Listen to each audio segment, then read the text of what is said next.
Okay, hello babe. Sorry, I have been live for a bit, so let me unmute so that way I can speak. But I'm sharing my stream right now to my friends. But yeah, pretty much we are going to be playing Date Everything yet again. I enjoyed it very much for the last two times, so yeah, we're just pretty much going to be playing again.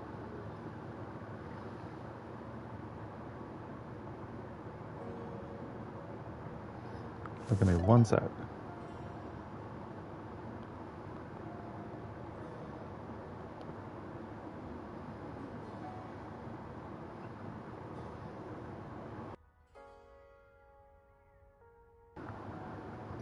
Okay.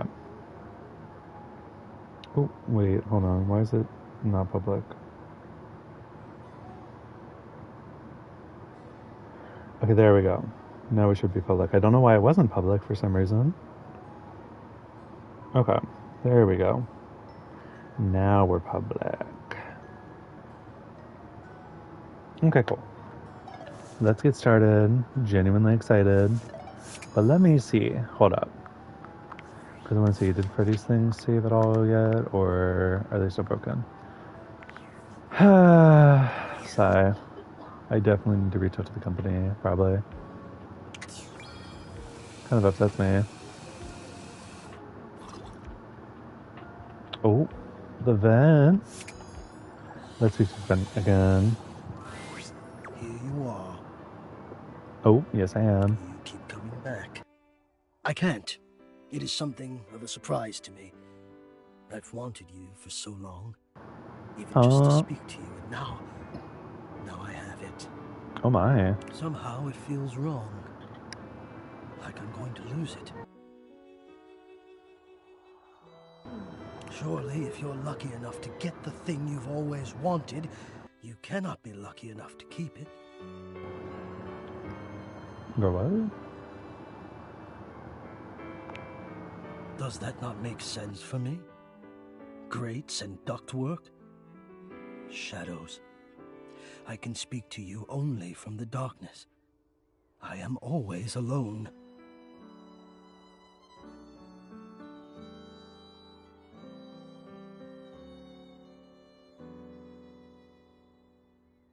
Can you not see that my worldview would consequently be somewhat limited?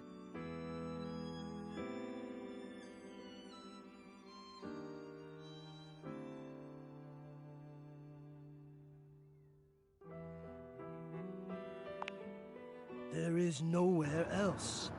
Oh, I have a viewer. Hello, how are we doing? Oh, there's the attic. No! Oh, good God! I'm afraid of what you might think if you saw me. Girl, if he doesn't just show himself. You're right. I am in the attic. The real me is in the attic. But we have something here. We could have something real. It would break my heart to think that all that could be lost in a single moment of A bit. Beautiful eyes. Oh. A disappointed cast to those beautiful eyes of yours. Oh my. No, I couldn't bear it. And I won't. But come back to me here. Only here, do you understand? I'm going now. And where I go is only for me.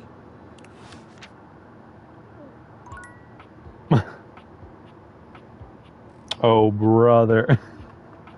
Anyways, wait, let's see. I'm trying to see if there's like anything else we haven't talked to. Don't think we've talked to this. So let's select this. It takes you just a moment to properly evaluate yes! the figure standing before you. Her hair and Love clothing that. is such a jumble of various holiday decorations, it throws you. What time of year is it again? Have you truly been locked in your house for so long that time has lost all meaning? She is adorable, though, and her energetic greeting shocks you right out of your quiet contemplation. Hey, boss! You've caught me at a bad time. Heading to work. Well, the other work. Or is it the other work? What day is it, anyway? What? Oh, what's up? What do you need? Oh, goddammit. I closed you too. I just wanted to introduce myself. And I to What's it you. up?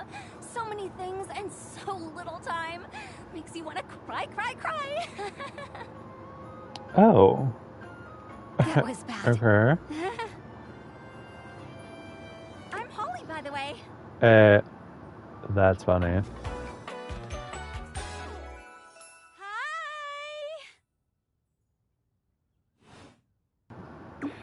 Hi. That's funny because like holiday. Holly, haha, funny. Oh, and who are you? Did you already say? Sorry. In a little rush for the dish dash dash. Rat race, all that.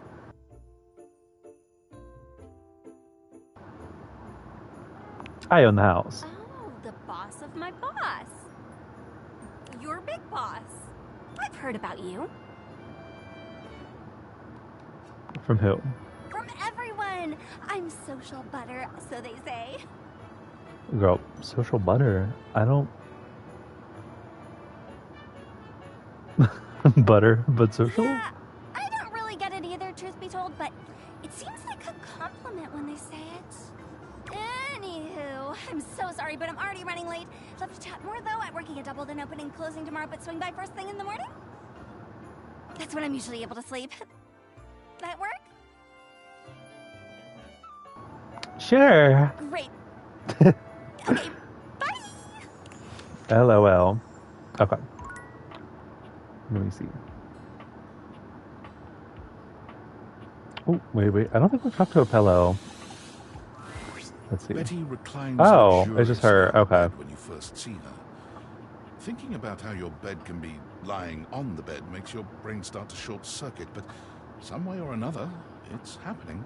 She looks effortlessly comfortable and luxurious, but her expression is more pensive than anything.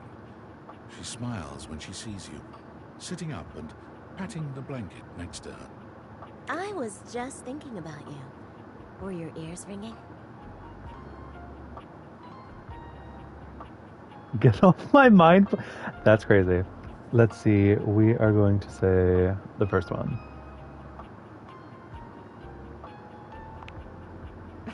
Maybe. But either way, it feels like you knew somehow. Well, since you're here now, maybe you could help me out a little. I've been trying to have more peaceful nights, but it hasn't really worked out. I spend a lot of time before bed indulging myself in some detailed fantasies. Oh my god. I'm scared. What sort of fantasies? Oh, well, I have this crush who doesn't seem to notice me. Sometimes we're so close I could just reach out and kiss them, but nothing ever happens. So, in this fantasy, I tell myself I'm finally going to get their attention. I do all kinds of things. Maybe one night I touch myself and call their name when they're next to me. Oh my god. Maybe I bring someone home and let them catch us in the act. Sometimes I invite them to join, and sometimes we just don't stop. But our eyes meet. And they know that when I'm gasping and moaning someone else's name, Oh my what I really god. want is to say theirs. To let the entire house know who it is that has me so worked up. Oh. Well, that's not very sexy now, is it? Much better to pine. Safer. I've got all sorts of fantasies queued up every night. But no matter how much material I feed my brain, I never seem to carry that blissed out warm feeling into my dreams. I tried getting into lucid dreaming for the longest time, actually. I practiced for years. But it never worked for me. Not once.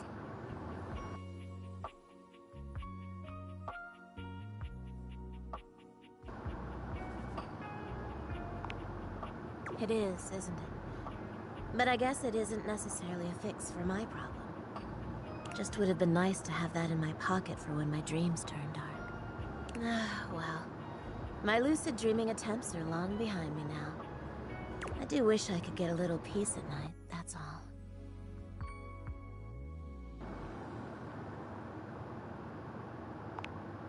Oh, nothing. Really nothing you need to worry about. Don't waste another moment on it, okay? Well, what can you do, hmm? Maybe I'll take up meditation. See you tonight, then?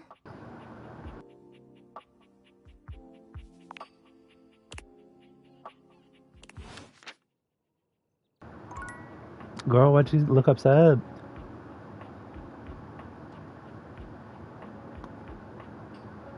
I don't think I've really talked to much in this room. Let's see.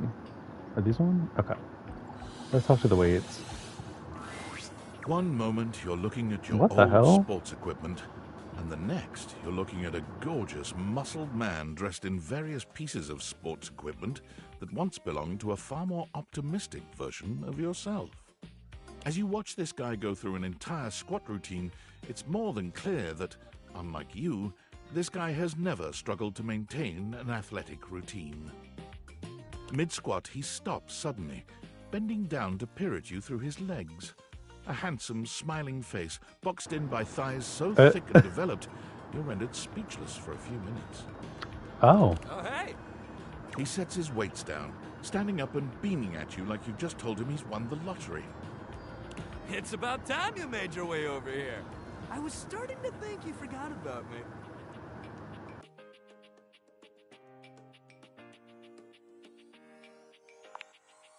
Hey, no judging here, pal.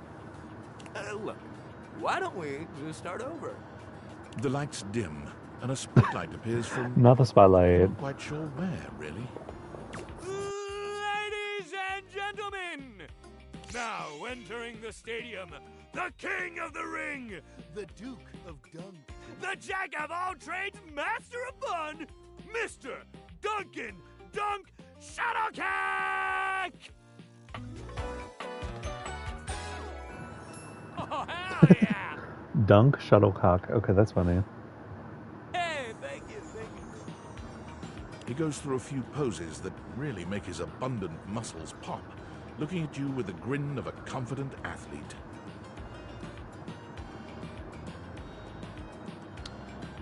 Cheer for him. Dunk is delighted by your cheering. Yes. And he spends a few more moments Love that. basking in your attention.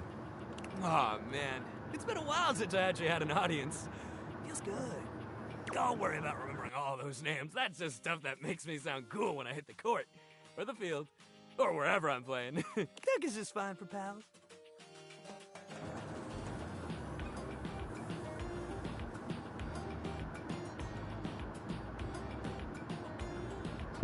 What about more than pals? Pals? He cocks his head to the side, thinking.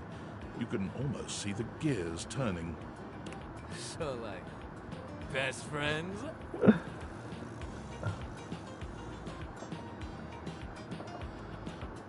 I was thinking lovers. Oh! Dunk is fine for lovers too. But Oh. if you say it hot, you can call me just about anything. Anyway, it's good to see you. Oh my. He grows very serious, placing a strong but gentle hand on your shoulder. Not the fucking shake weight. What happened, That's man? funny. How come you stayed away so long? Did someone ruin the joy of sports for you? There's genuine sadness in Dunk's eyes, and are those tears? He grasps your shoulder tighter, his expression growing mournful. Mournful? That's It's crazy. the saddest thing I've ever heard. Sports should be happy for everybody. We gotta fix that.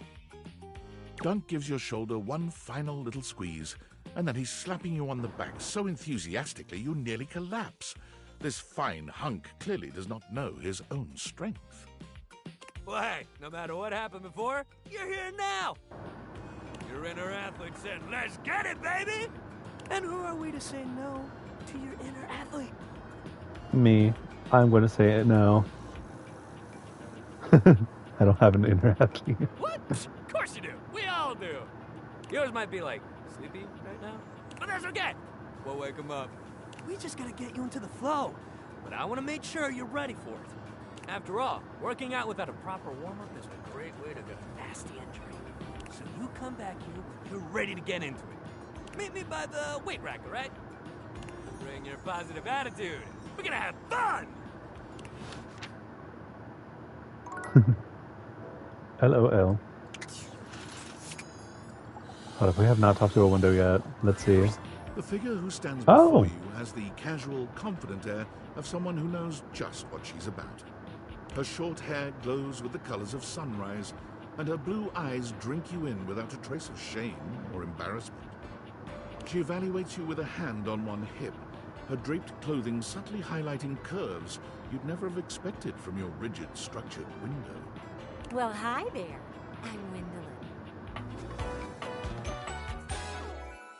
Oh. And you? Well, you're quite the looker, aren't you? Huh?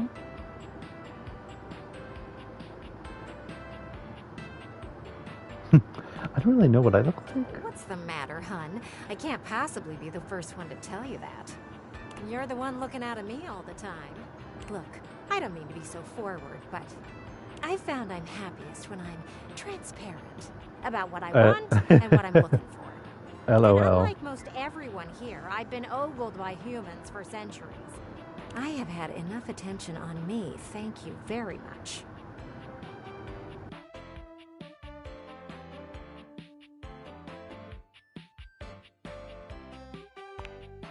Well, not too much, okay?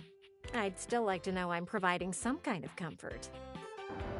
Anywho, if I'm having kinda to do sounds one like of someone- these introductions, I might as well get this out of the way first. I'm only looking for one thing in a relationship right now.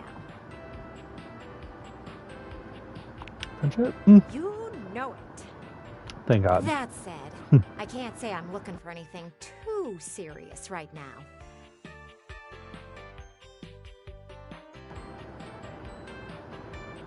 I know how you feel. You do? Really? Sorry, I don't mean to be skeptical, but I have a pretty good view from here, and I've barely seen you head outside once. Oh. I know there's plenty of fun to be had indoors, but there's so much to do in this world. So many views to see. Even just the simple joy of a night on the town. Yet here you are, taking a breather, same as me, but you haven't even had fun yet.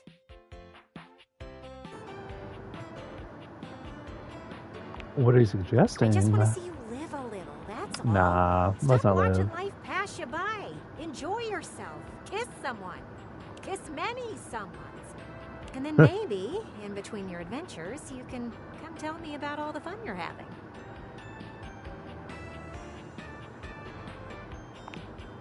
Over and out.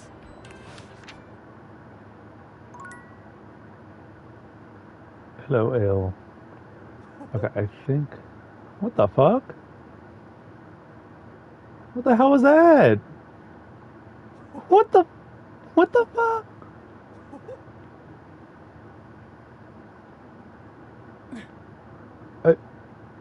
Excuse me?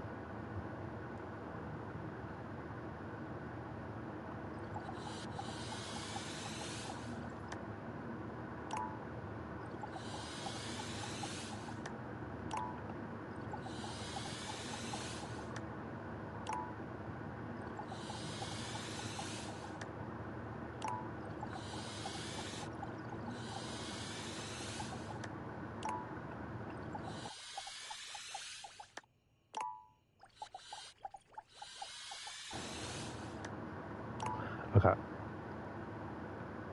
Cool. Right.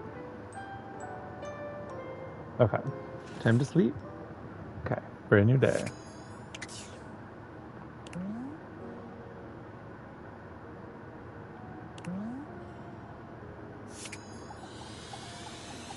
Let me see, is this? Oh, you again. Oh, it's Lux. I mean, JK, hi, good to see you.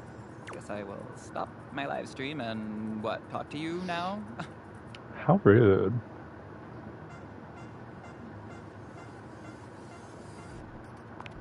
Live stream? Yeah, for my fans, obvi. No. And honestly, you're being super disrespectful. Disrespectful? Oh, We wow. don't use that word anymore. We use the term Bitch. influnker. Incandescent, naturally flavored, like unbelievably naturally charismatic entertainer.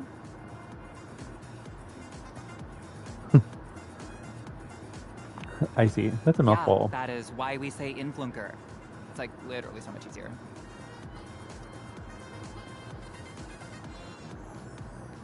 Right, so what does an We make influnker do? everyone's life better. We light up everyone's life. We make everyone's life better. Could you improve my life? Could I? Yes. Will I? Maybe. Okay, I can think of 2 ways to help make you better. I can share my daily routine with you. It is literally amazing. Or I can grant you exclusive access to my services. They're literally amazing. Both options are literally amazing.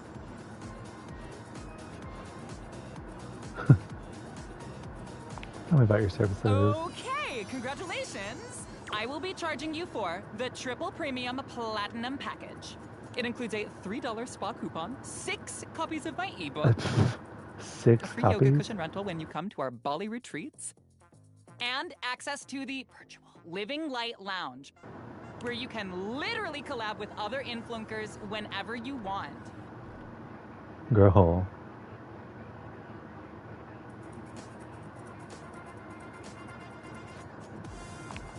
That's Backspace, totally backspace, okay. You backspace. can cancel anytime.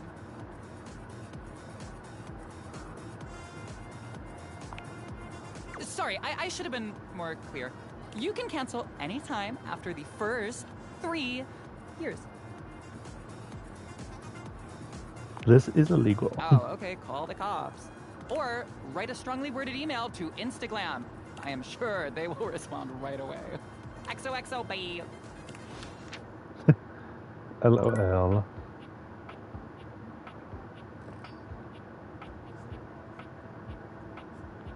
Let's see.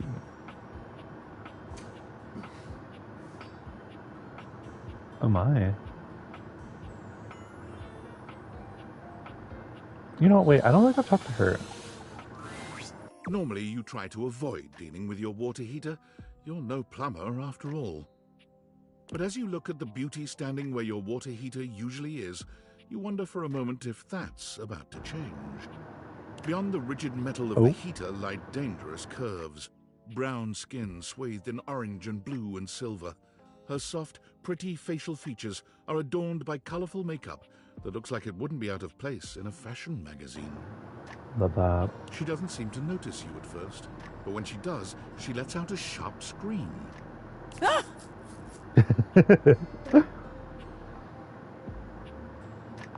Oh. Bubbling boiler rooms. You scared the living. It takes her a moment to calm herself down. She fans at her face with her hands, exhaling loudly. Ugh, got me flustered is all. I wasn't expecting any visitors. Last folks who lived here only came down when the pilot light was out, which wasn't often. See, I'm made of the good stuff. Southern made and made to last. Love that.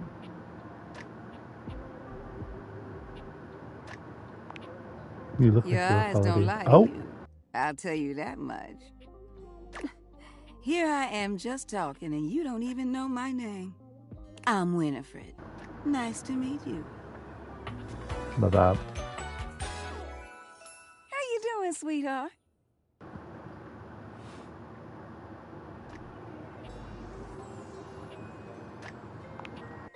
It's a pleasure.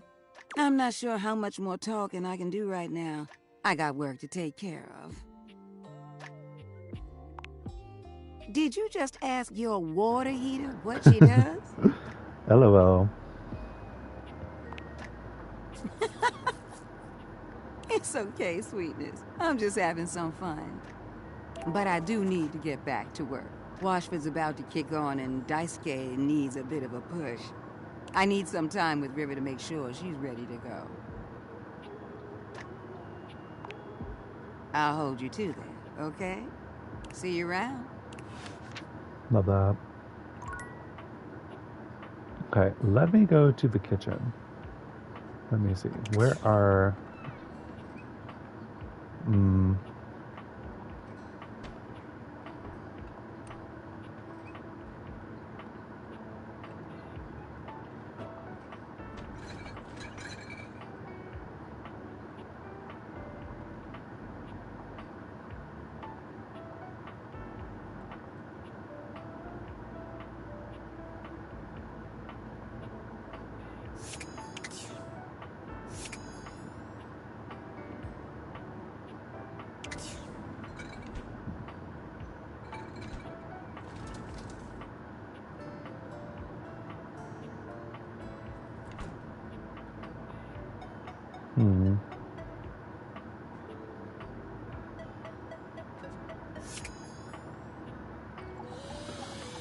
Let's see if we can get to, what is it, Daisuke? You find Daisuke where you left him last time, staring intently at dishes on the table. Unlike the last time, however, he has a list in one hand. Not hard enough. There's much to do, and my injuries have slowed me down. In addition to inventory and keeping track of all the dishes, I'm also in charge of deliveries throughout the home. Unfortunately, I am unable to do much in my current condition. I prefer to work alone, but an assistant would be invaluable in this moment. Oh.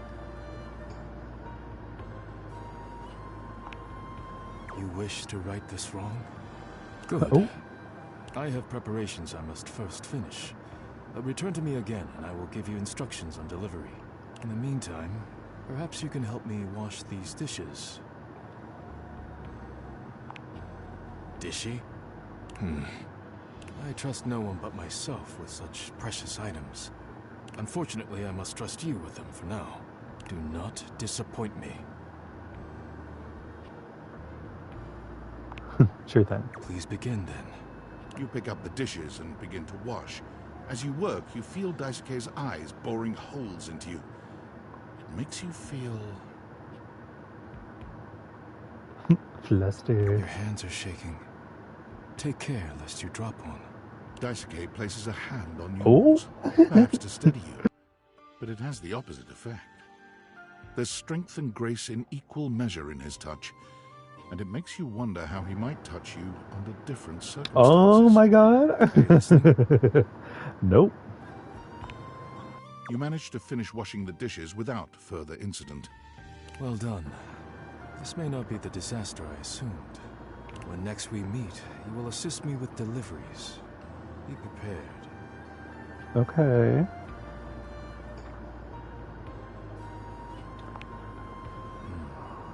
Complete these deliveries, and all will be well once more. Leave me now. I must review orders and inventory. Farewell.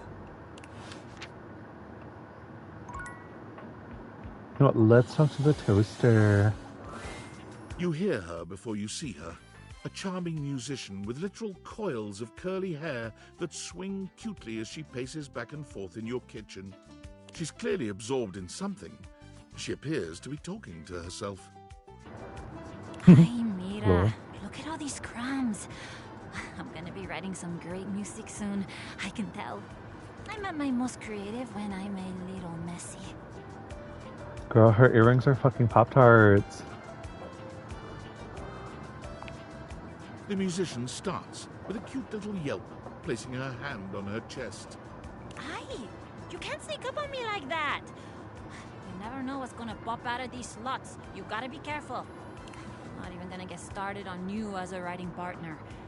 I know that, like, I don't know you at all or anything, but I am pretty sure you're not up to the challenge of writing with me.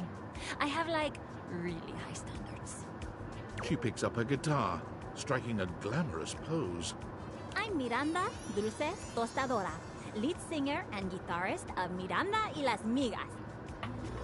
Love that. ¿Qué tal? We're the best musical group around here by a lot.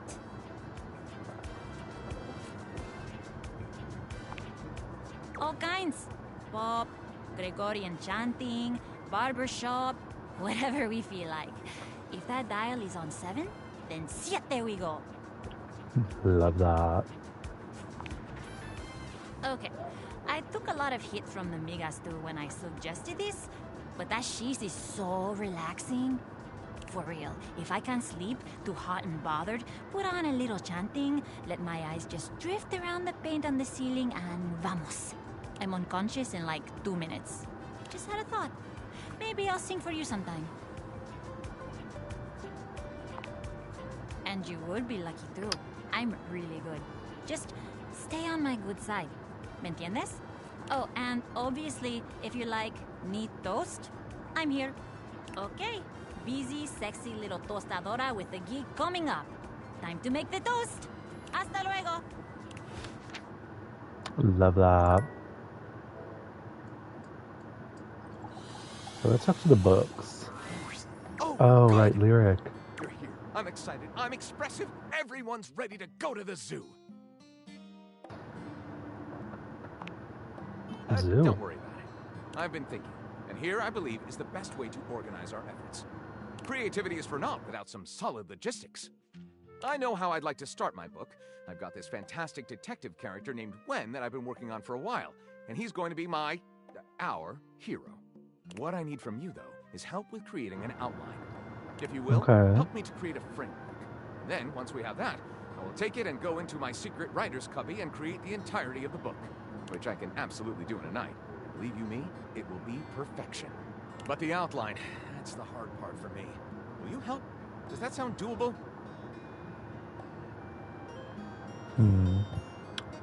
For sure. Let's rock and roll, girl. Yes, That's yes. funny. Let LOL. us boogie. Oh, hello, viewer. How we doing? So, here's what I'm thinking about Wen. Detective Xander Wen. He is a hard-boiled detective living in the big city of Sprawlsville. And he is a magnet for crimes. Gasp. Which works out just fine, because Okay. he's also a genius at solving them. Oh, love that. Now, just to be clear with you, I haven't fully settled on writing a hard-boiled crime drama to go with my hard-boiled detective. The way I see it, Detective Wen is capable of getting himself into and out of almost any kind of trouble imaginable. I suppose this is why I've been having so much trouble writing this on my own. Xander Wen could do just Okay. about anything. I'm asking you to help me create his first story from infinite possibilities. Well, Oh. shall we get started? Oh, hell yes. This is going to be great. Excellent. I'll give you LOL. the first line, of which I'm very proud. The Now we'll first run with it line? from there. Watch it be really bad. With that fantastic red shirt, you're bound to have some good ideas. Oh. Detective Yeah. Xander Wen went out the door, looking for crimes. Oh.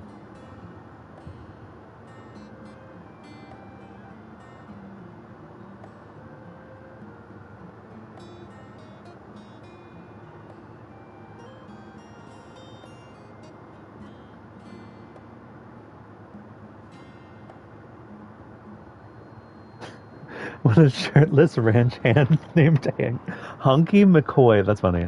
Let's click that. Apparently, Xander had inherited a breathtaking ranch Oh? in rural Montana, where Hunky worked as a muscular, virile ranch hand. And upon arriving at the Lusty Lasso Ranch, The Lusty? Xander was instantly entranced by the rural beauty and Hunky's broad, sculpted chest. As Oh night my. fell, a glistening Hunky leaned close to the nape of Xander's neck. Huh? Voice smooth as silicon-based lube whispered, Why did it say that? That's funny.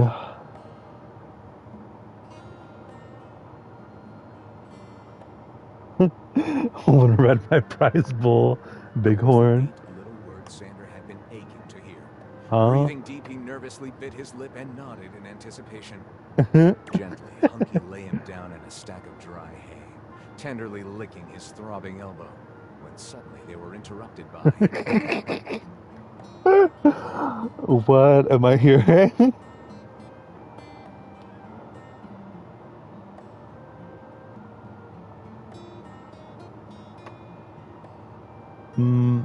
Hunky's gorgeous stepsister, Lucius?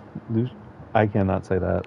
Anyways. Unexpectedly, a lustful, luscious McCoy appeared Oh, on the luscious threshold, girl. forcefully I can't grabbed speak. both Xander and Hunky, and vigorously squished the trio's aching lips together.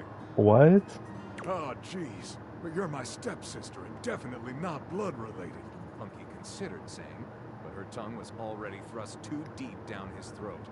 What? Moaning in pleasure Oh and dripping in my blue God. saliva, Xander didn't even notice as... I'm scared.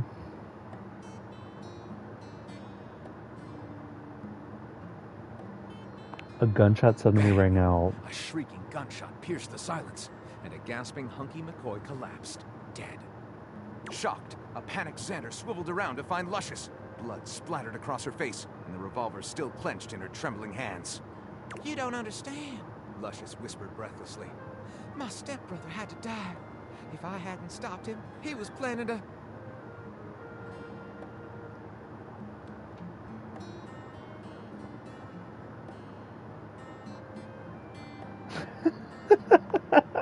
Now, passionate carnal sex forever didn't seem that bad to Xander, but then he wasn't a particularly ambitious fellow.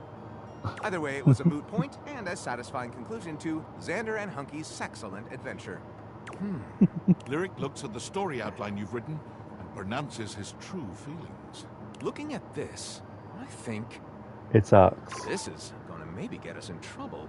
Oh. It'll be so worth it. I'll write it up right away. Unless you think we could come up with something better? Actually, yeah. Let's try again. Starting from the top. With that fantastic red shirt, you're bound to have some good ideas. Detective Xander Wen went out the door, looking for crimes. Let's do the first Daphne one. asked Detective Wen to help find her husband Cliff Fatel, who had gone missing. Gasp.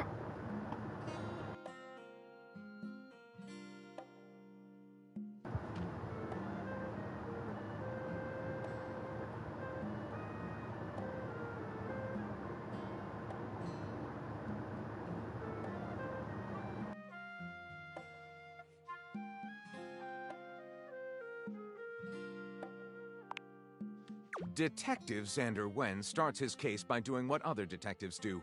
Hit the streets and ask a knowledgeable urchin. The best one around is a scraggly streetwalker named Princess Felicia.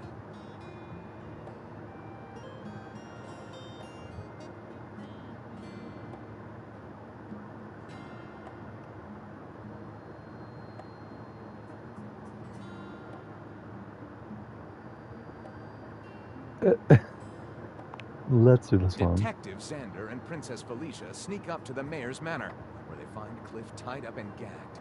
Oh.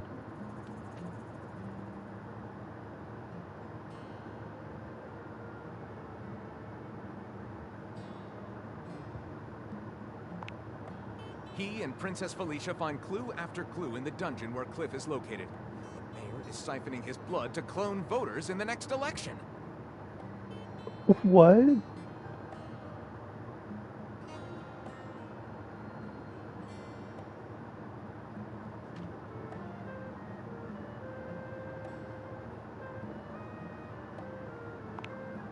They make love as Cliff watches. Xander feels like a real detective now, and Felicia a queen.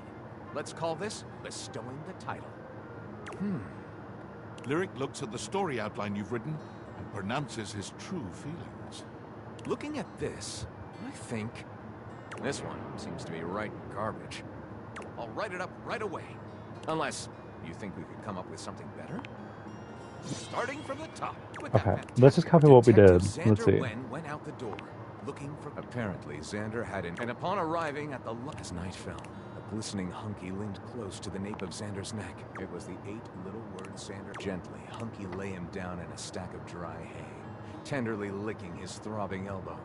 When suddenly, they were interrupted by a blackjack junkie. Xander had accrued a massive debt to the Yakuza, and Takeshi Edamame Mori had finally run out of patience. As a furious Takeshi brandished his weapon, a tearful Xander begged for one last chance to clear his debt. Feeling generous, Takeshi agreed to spare Xander's life, provided Xander do one favor for Takeshi.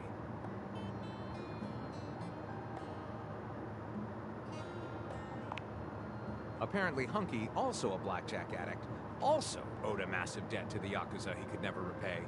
As Takeshi handed Xander his 9mm, the solemn Xander gripped the weapon, locked eyes with a desperately pleading Hunky, and...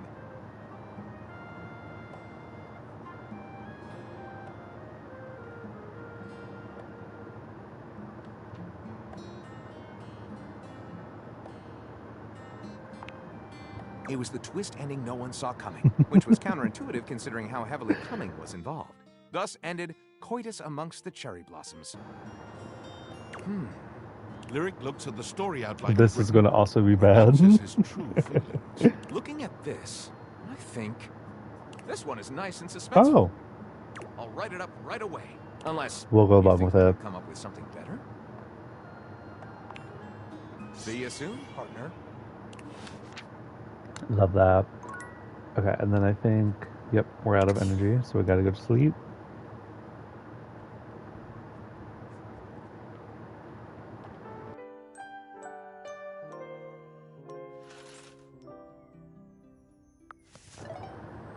Okay. Let me just save real quick. So how many people do I have? Let me see. Oh, I have 64. I love that.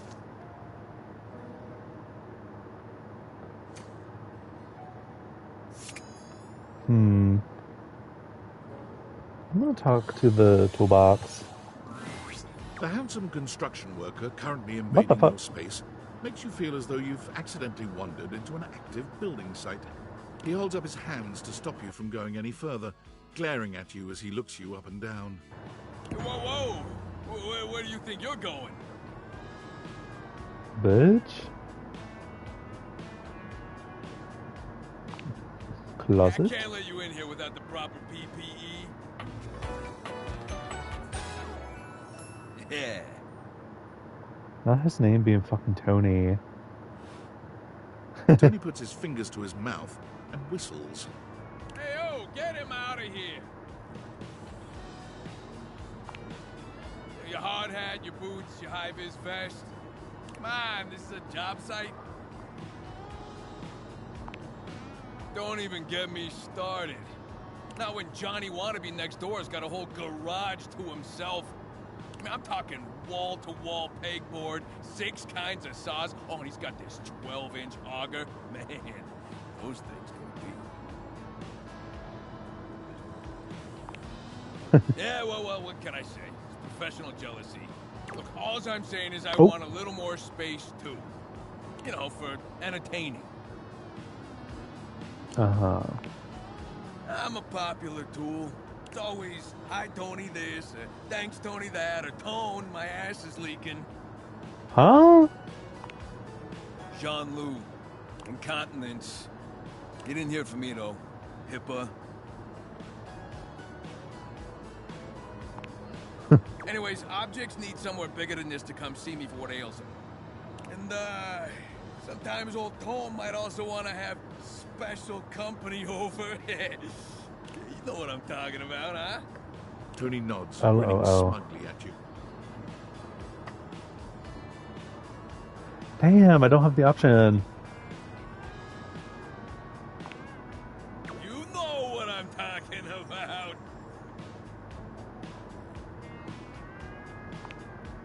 You know what I'm talking about.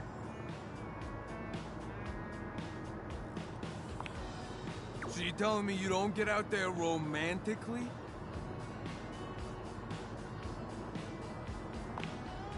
Old Tony knows complicated, but you could probably pull more partners with better digs.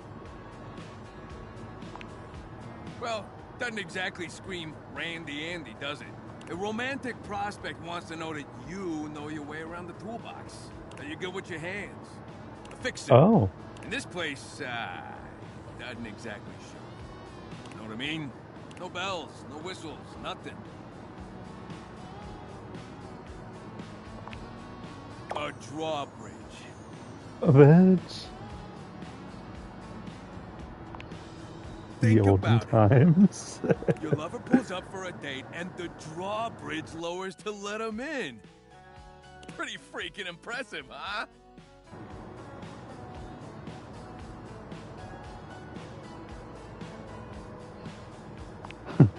Oh yeah, I got everything I need on hand.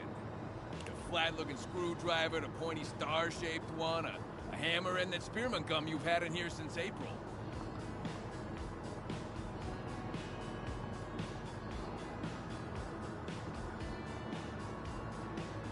Yeah, that could definitely be a thing. Very death trappy. All right, you like it, but you don't love it. I get that.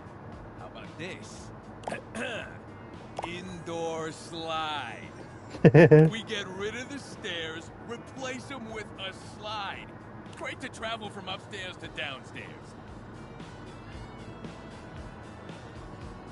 What about Stella? Hey, yeah, she can get in on this too. She become Indora, the indoor slide. Totally fine. Changes like that happen all the time. You just gotta fill out a bunch of boring forms. $200 fee. Sure, of course. Yeah, because an indoor slide would be ridiculous. Now, how do you feel about indoor pools? Because if we rip out the floor in the living room, we can get you an indoor pool. Of course it is. But that's what the chewing gum is for. Just stick some of it in the outlet holes, and Viola, it's now all shockproof. That concludes my remodeling advice. Now, for the actual dating advice, you're just gonna have to sign up for my workshop. LOL. Oh, you better believe it. Oh. I'll be paying real Oh close my. attention, so you better make sure you're taking notes. I'm gonna make it real easy for you. If you want to take my workshop, all you gotta do is show up. No paperwork or nothing. Now, I don't mean to hustle you out of here, but I gotta take lunch. Union rules. But you can come back later and see what we can do. You know, help you fix up your romantic affairs.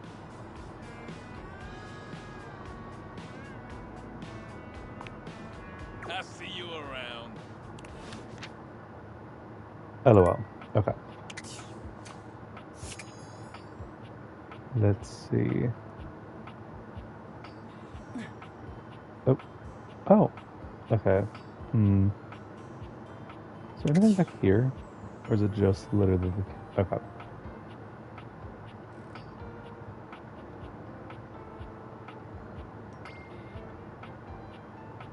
I'm trying to think, because, like, apparently we're missing things. Why do I feel like it's just Lux?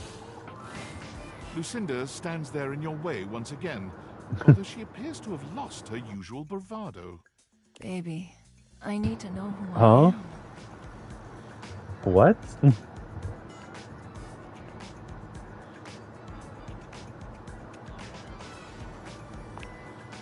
You're right! Oh my god. There's no limit to me at all! I really am the best dateable there is! Girl.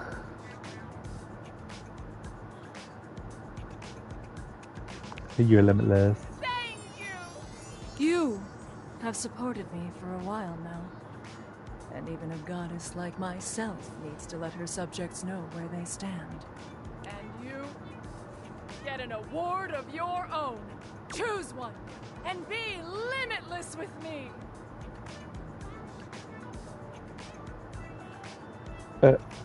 Best friend. And the Lucinda goes to you. Oh, the VAP. I was able to choose that. My friend, I will continue to seek out greater heights. Oh, hello viewer. I say I have 3 now. How are we I won't be doing? around very much because there are so many more realms to conquer. And I fear your small mind cannot comprehend them. But who knows? Maybe you can find a way to bring me back permanently someday. Oh. Okay, let's try again. This account has been temporarily suspended. Girl, what?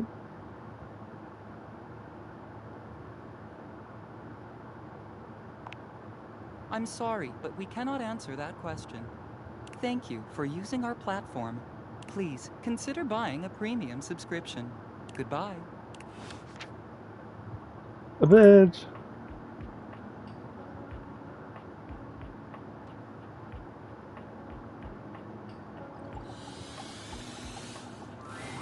A marble Adonis regards you with a critical gaze. Oh my. Completely unembarrassed to be wearing so little in your presence. He gestures to the room around you, wrinkling his sculpted nose. Oh, a preponderance of dust. Oh. I'm so glad you're here. As the owner, the curator of this house, I feel this must be brought to your attention. Just look at that. The dust has created almost a cake-like texture. Makes it next to impossible to divine any detail or subtlety the piece may possess.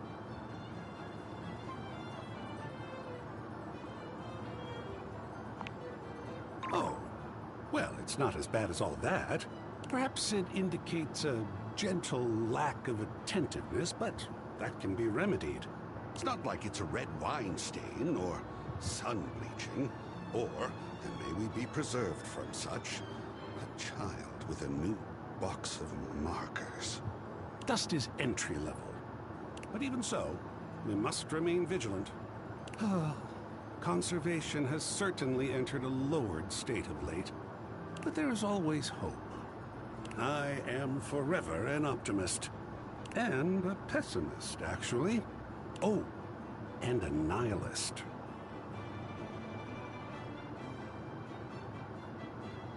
What aren't you? What an interesting way to pose that question. Like looking at the negative instead of the photograph itself. But in this case, it doesn't really apply.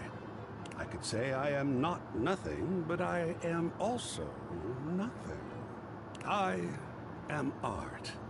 All and sundry, great and small, art. I am a towering intellectual achievement of profound psycho-spiritual depth. I am a wonderfully ridiculous and whimsical court jester to you, the monarch. I am a passionate, sensual bacchanal. I am a reckless, devil-may-care risk-taker. He sweeps his arms in a grand gesture, striking a pose that makes him look like the ancient statues he's modeled after. I am art. Sacred paint, I just love introducing myself. Wasn't that fun? Hell yes. Yes! Oh, your enthusiasm is delicious.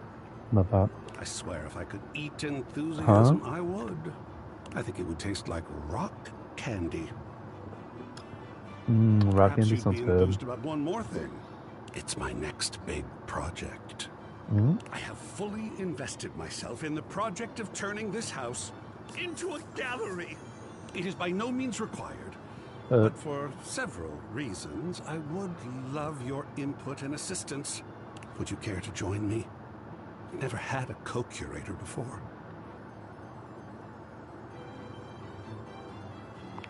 I'd love to. Sounds like fun. Oh, I Sounds think like so fun. too. That's funny. A lot of work, perhaps, and it might even become emotional. We just never know what real art is going to bring forth in us, do we? Oh, sacred paint, I love the journey. All right, I'll go prepare. I'll see you back here in a bit, and we shall begin.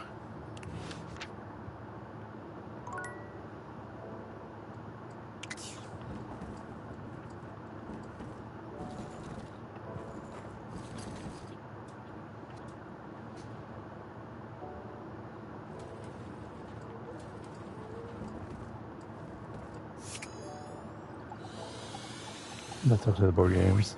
A colorfully dressed board gamer beams at you. But even though his expression is ostensibly friendly, something about his energy is a little off. His smile is a little too wide, his stare a little too intense. You feel rather like a mouse that's just been spotted by a bored house cat. Why a gee gosh golly and a hi-de ho! I'm Parker, the board games, and away we go! I'm scared.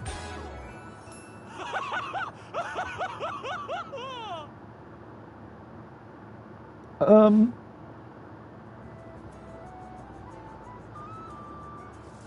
seem to be a lot. Oh boy, I certainly am. I got all sorts of proclivities. Want to hear my favorite thing? Is it board games? Nope. You'd think, but then I'd be awful full of myself, wouldn't I? My favorite thing is rules. Okay. If you want any sort of relationship with me, good or bad, we have to go through the rules. Want to hear them as they pertain to me? Sorry, my arm is itchy. As they pertain to my whole deal and how this is going to turn out? Sure, why not? Glorious! In order to achieve a relationship with me, you must play these board games through. If you beat me or unseat me, more chances for love will greet thee. At the end, I roll a die to achieve a status. This, in the end, will be our dating apparatus. Ultimately, yes, but your actions during each game can change the weight of the die. The more you win, the more chances to love me.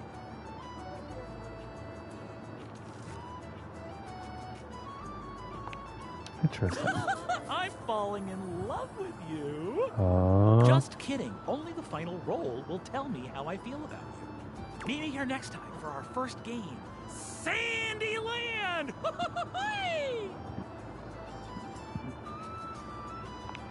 Okay, can't wait.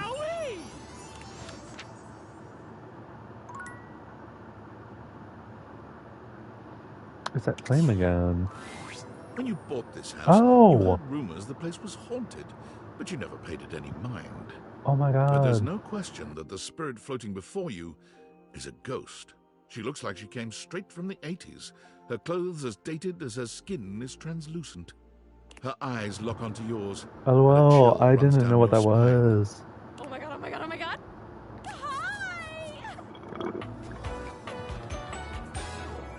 Oh.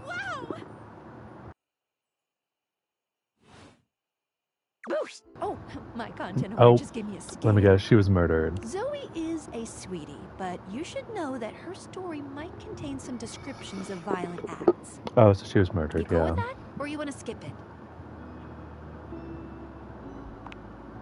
Great!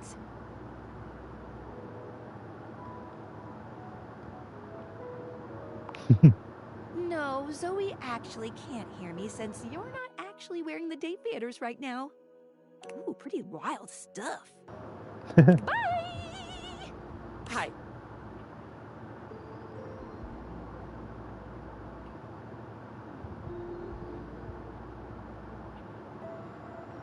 Hey, yeah, hi, what? I don't know. Oh my god, what are you? Where are you from? Do you like ice cream? This is the best day ever. Ooh, ice cream does sound good.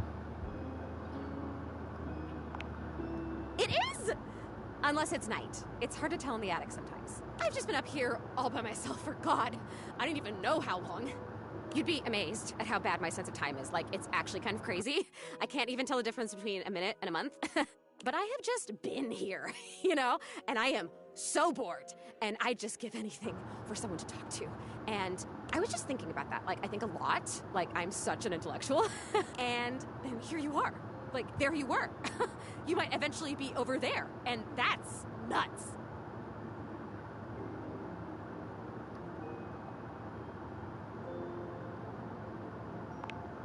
Good question.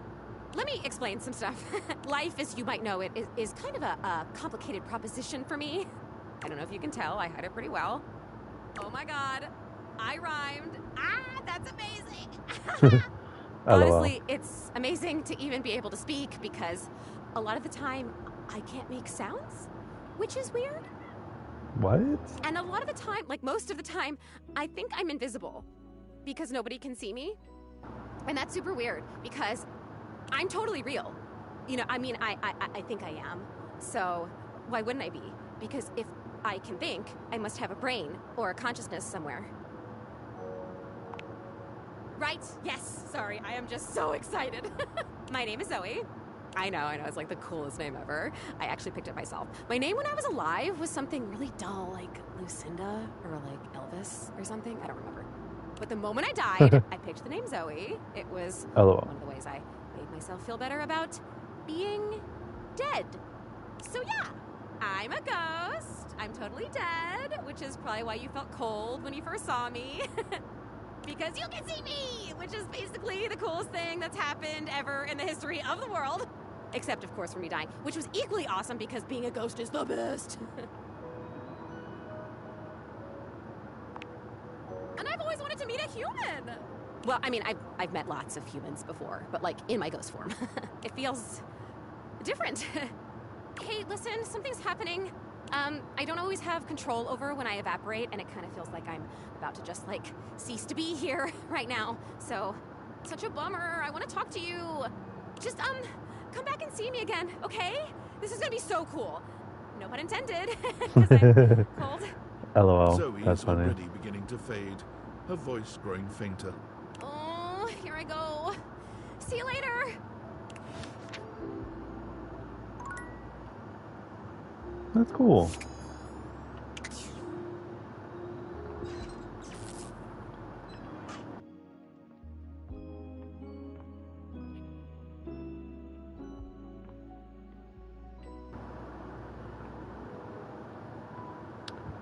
You know what? Hold on. I kind of want to test what would happen if I go outside. Because I know I didn't do it last time, but let's sleep. Okay, let's sleep. Let's save the game.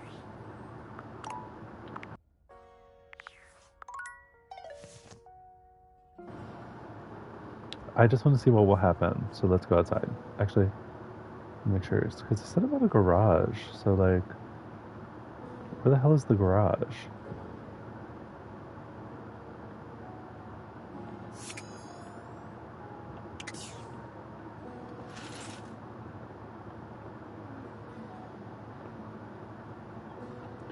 Okay. The outside world. When is the right time to leave, you may wonder? The answer, written in the words of the ancients, is when you have 100 specs points of one type, that's a pretty good time to go.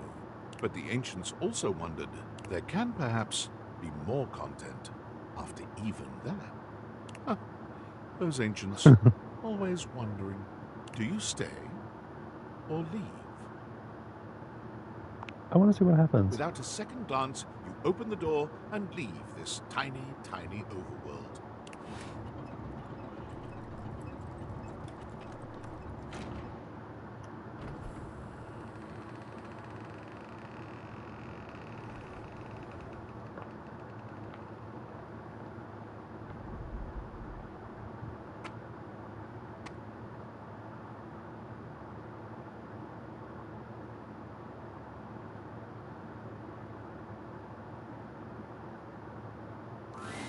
And so you leave your home for the first time in what feels like weeks. Though the date theaters helped you find a bold way of meeting new friends, you figure that the world outside can offer a greater variety of people. You touch the grass outside your home, and it feels sweetly chill with dew.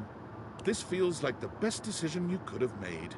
You resolve to live a life outside, unconcerned with the silly espionage play you seem to have unwittingly found yourself in. Then, the very instant you feel safe, comfortable, and happy, David Moses' band of data drones pinpoint your location. You peacefully give him his precious date theaters back, assured that they will be made available to the rest of the world, as soon as he finds a way to make them profitable. After all, what's the worst that could happen? Your life, unchanged, is full of wonderful things to do. The date theaters are simply someone else's problem now.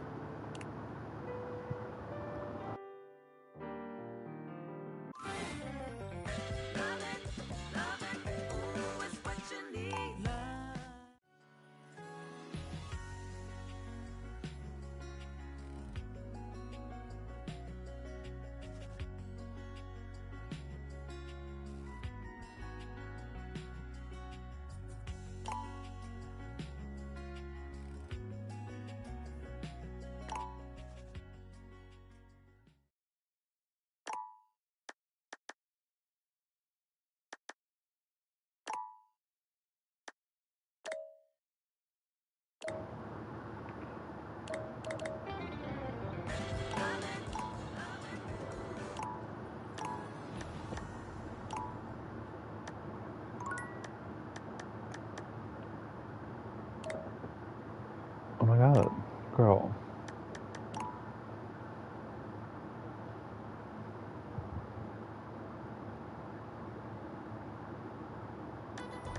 Okay, there we go. I'm like, what is happening?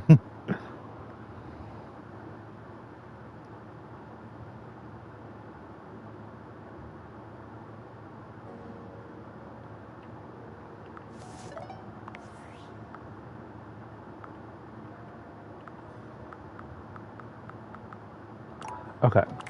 Yeah, I just mostly wanted to see what would happen if we went outside. So.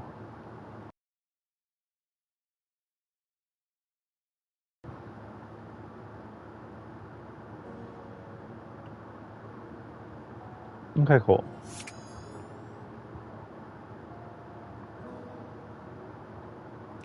Wait.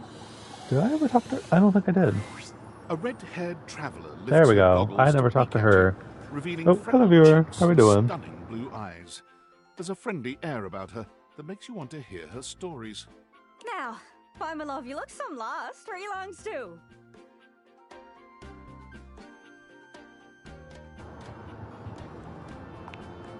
Oh, sorry. Sometimes my accent comes out when I get too excited. It's made in Newfoundland, you see. This little rock right... She bends around and points to one of the patches on her jacket sleeves. That is funny. Why is that one of her frames? Friendliest folk you'll ever meet. But the dialect can be a little much for some. I'll try to speak plain for you. Name's Gaia, by the way.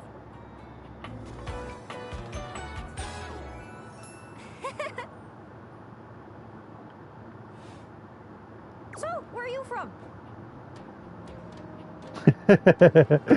LOL. Oh, that makes sense with that accent I'm hearing on you. It's a right shame, though. See, I got all these countries and rivers and seas on my jacket. It's Oh. a collection I've been working on. And I know the names, but I don't really know the places, you know? I mean, heck, I got them all memorized even. United States, Canada, Mexico, Panama. The works. But without a story behind it, they all feel so far away. You'd think they'd be in arm's reach considering they're on my sleeves, but it's a brain problem. I just can't pin anything down without context. Without stories. Okay. Maps are just paper. Dots and lines. I get The it. reason I Okay. ask where you're from is so I can shape the places in my mind with some kind of meaning. Because right now, it feels a bit like I'm just wearing a big vest of unchecked boxes. Geez, here I go, talking your ear off. Sorry about that. It's just... I'm having trouble putting myself out there, and I'm so interested in being out there. I've tried. I want to talk to the others, but I think I must be too forward or something. I skip on up to them and I ask them about themselves, and they just run away. Oh. Oh, you know, I come up to the others so I can ask about them, get to know them, who they are. But before I can get to the point, I always go spouting off about something or other, like telling them factoids I've heard about what I imagine their home to be. And 9 times out of 10, I'm some level of wrong. And the other time I'm right, but it's in an insulting way. Oh. One thing leads to another, and they give me this look. And soon enough, they find an excuse to leave. I'm just bad at it, I guess. Sometimes I feel like no matter how hard I push myself, I'm just going in circles. You know what I mean?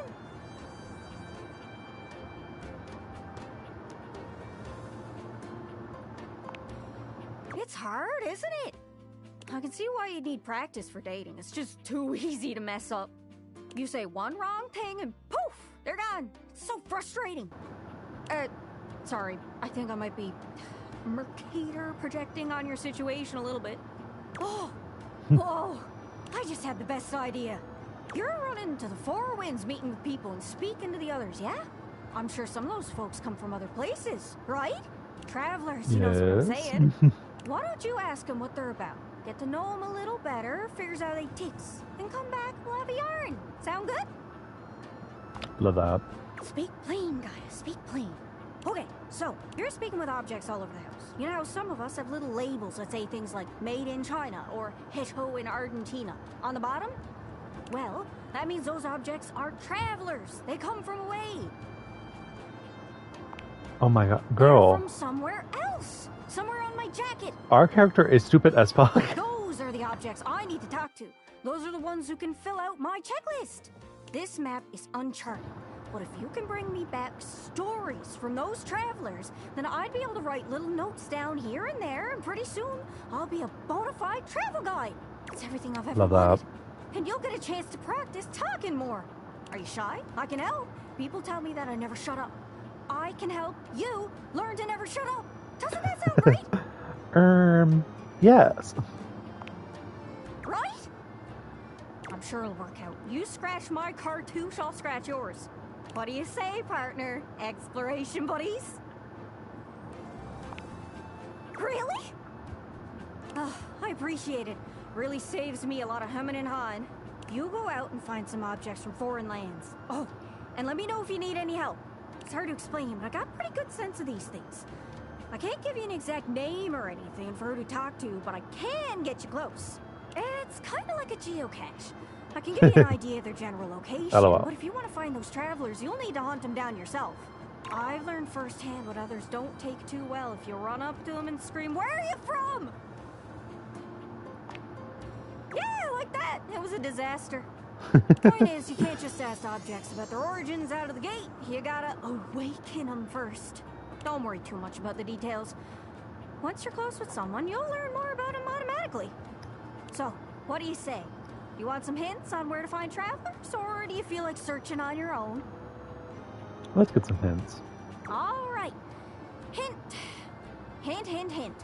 Let's spin me around and see which object I get a sense for. You know, there used to be this magic show. The magician was supposed to be super mysterious. Wonder whatever happened to that guy. Magicians always have names like El Magnifico or I'll pull a rabbit out of a hatio. Those sound foreign. Maybe he was a traveler too. Hope that helps. Sorry, I'm still a little scatterbrained.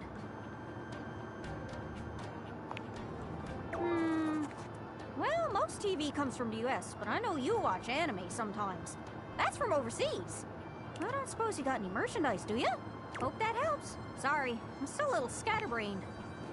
Cabinets. The cabinets. Girl. It's vision. Clear as day. Cabinets. You know what that might mean? I should go speak with Maybe. cabinets. Maybe? Hope that helps. Sorry, I'm still a little scatterbrained. Gosh, there are so many options.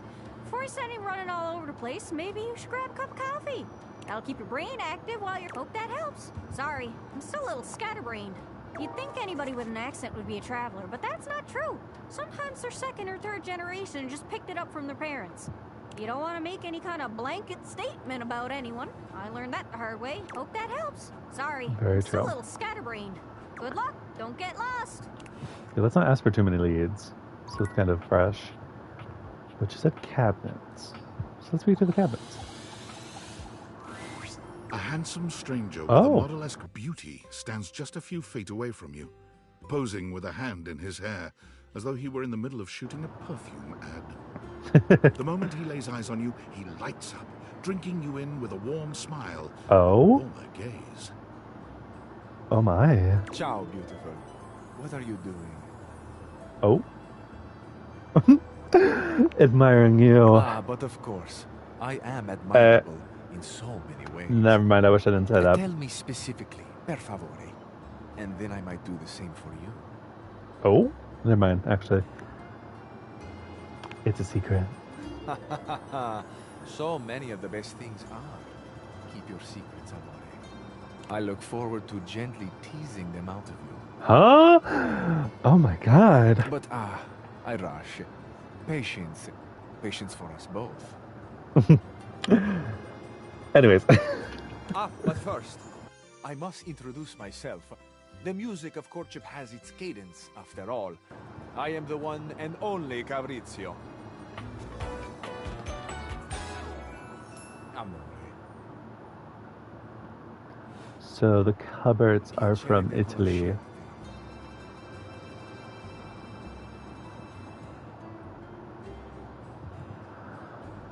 I wish I had points. Why am I stupid in this game? Aye,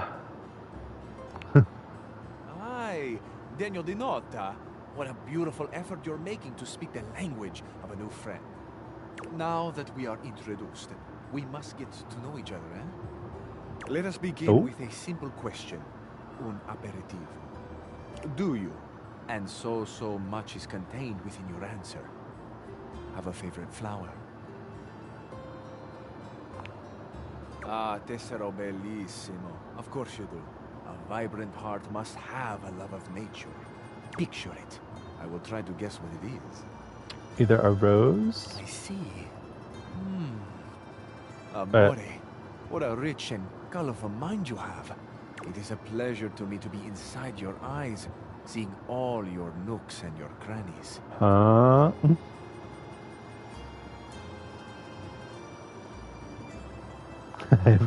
Of course. That's not what I meant to play. I am sorry.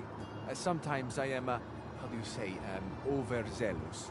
There is time for crannies later. And nooks. I see red. Oh. No, Oh. not red. Oh, Amore, how specific you are. I do see red, and also I see orange. I see red.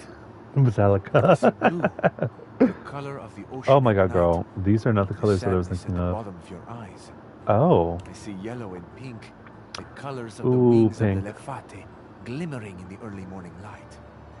Amore, so powerful is your mind, sending this vision to me. I can even smell this flower. It's a little spicy. It's earthy and yet Spicy? light. Smell is such a powerful sense, Amore. It is the sense that goes most directly to our memories and our hearts. A spicy flower? What a gift you give me, Amore, with this aroma. You are thinking your most favorite flower is Uccello de Paradiso, the bird of paradise. No. And also wrong. Oh, no? I have not guessed correctly. Amore, what can I say?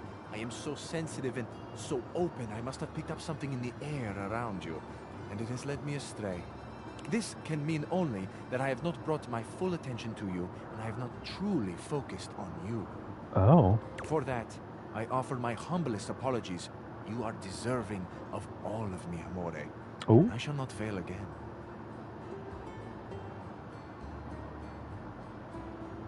It's really okay. I feel I should tell you also.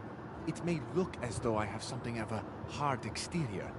I have heard before, though not from lovers, that I can sometimes appear closed. But let me assure you, That's nothing funny. could be further from the truth. I am open. I take great pleasure in being so, open to the world, to experience. I am open to you, Amore. Yeah, so open because you're a captain. Like, Will you grant me another gift? Will you share with me more about yourself? What do you love? What makes you cry? What inspires your passion?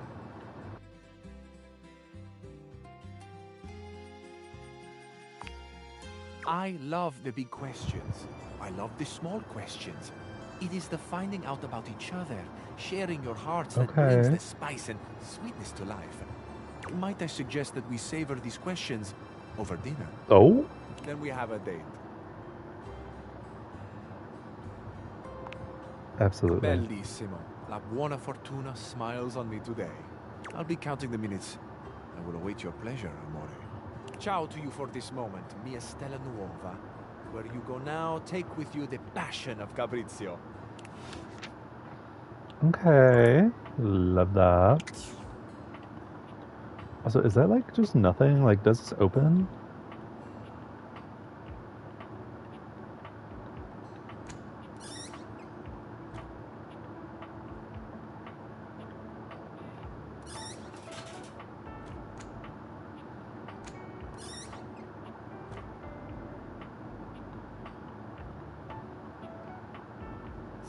Let's see, how many? Oh, we have 3? Okay.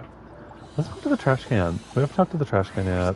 When you turned your gaze on your trash can, What the you were fuck? expecting shiny metal and black plastic. Damn it, you expected the garbage.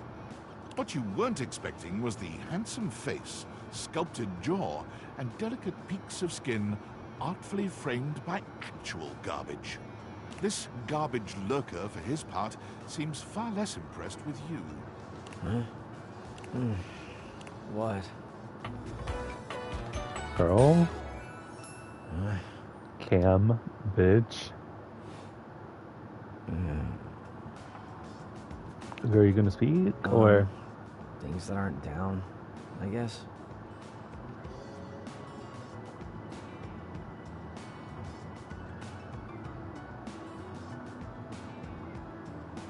Cool. Cryptic, anyway. I get it. Delicate ego over here. Have anything for me today? Do this every day, pal. What'd you bring? I'll just wait.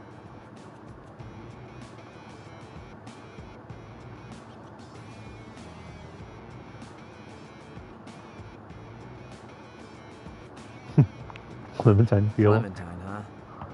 I'm guessing you're not throwing away a song about the California gold rush in 1849.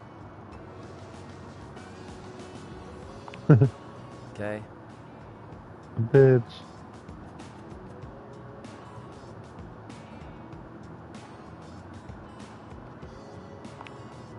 Well, I do. Nice haul. I'll take it.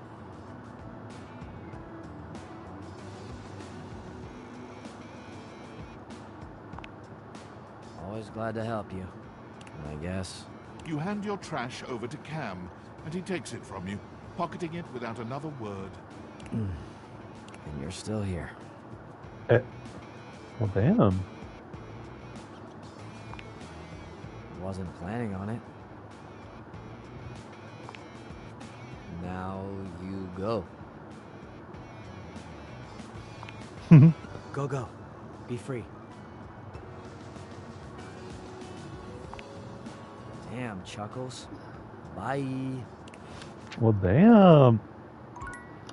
He did not want me. Let me see. I wonder if the record players are technically... The beautiful flapper you see before you stands in stark contrast to the strange music that plays when you turn on your record player. Where she seems sweet with an old-world sort of beauty, the music she plays is all kinds of wrong. It skips and goes from too fast to too slow.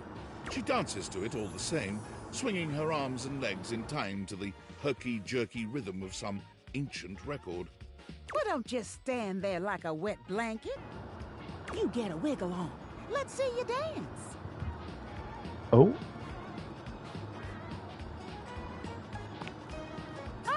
Pipe down and just dance already.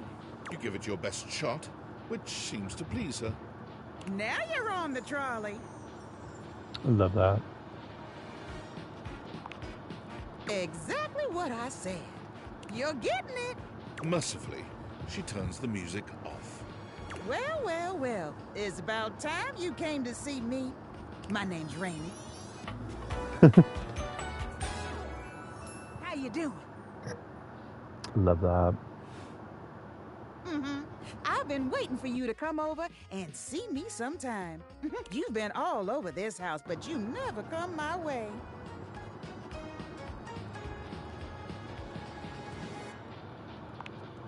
Oh, shoot. That's like saying you're not really into rainbows or jazz music. Well, anyway, it is so great to see a new face around here. Even if your face ain't exactly new to me. Nobody ever seems to want to hang out anymore. I can't imagine why. I used to be the belle of the ball. Everyone was so happy to see me at a party. Now it's always just me and my records.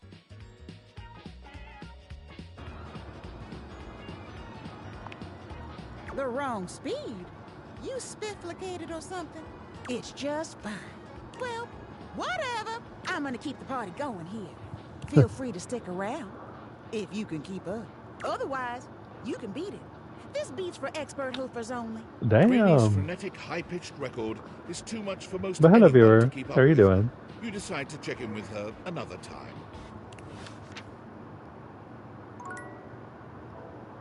Oh, we have one more.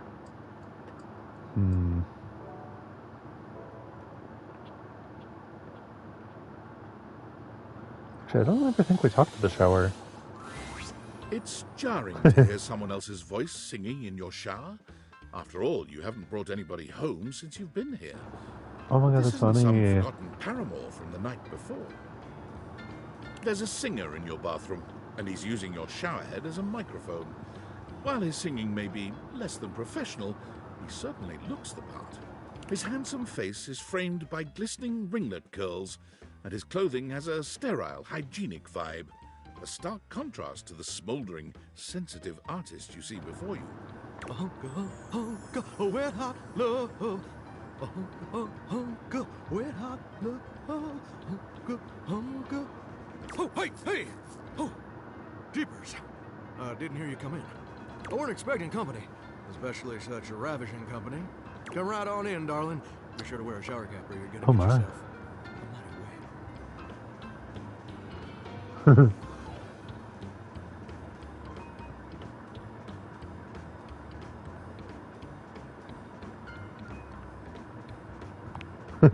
Modest, huh?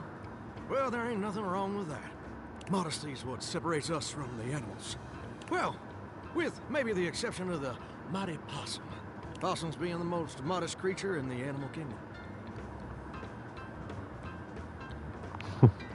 If you don't believe me, look it up. Not here, though. Reading in water don't mix, I reckon. Well, I'm just as happy as a pig in mud that you decided to stop on in. It's mighty nice to see a new face around these parts. Variety is the spice of life, as they say. And I can tell you're a healthy dose of paprika. Or maybe you're more of a cayenne.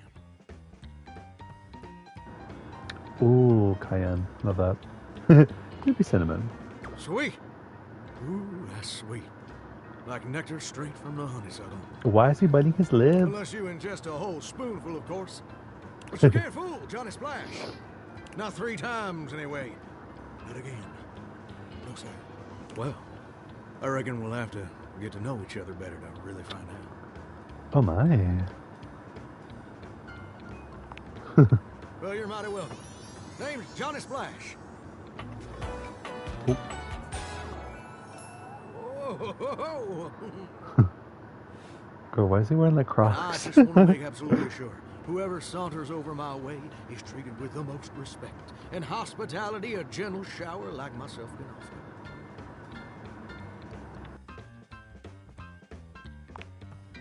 Now don't that sound like a hilariously sardonic send-up to our crazy modern world? But being a shower, I don't understand the reference. Here's what I reckon I do know, though. It's just real darn important that folks keep coming by. Truth be told, it can get kind of monotonous around these parts. You know what I'm saying? Yes, sir. The bathroom can be a frighteningly monotonous kind of place. Just duller than dishwater. Or toilet water, as the case may be. Oh. I mean, just think on it for a second here. Will you go to a bathroom to have yourself a good old time? To experience something new and exciting? To meet someone famous or important? Depends on the bathroom. See, that's exactly my point. That's just not what your average bathroom is for. Your common bathroom is a utilitarian kind of joint. Sure, it's useful and consistent, but it ain't a particularly lively spot. Ain't no nightclubs in no bathrooms. You know what I'm saying? I hope there's not a nightclub in a bathroom. What? Oh my god. I'm scared. Well, ain't that the truth, huh? Do you know what I usually spend all my time doing around here?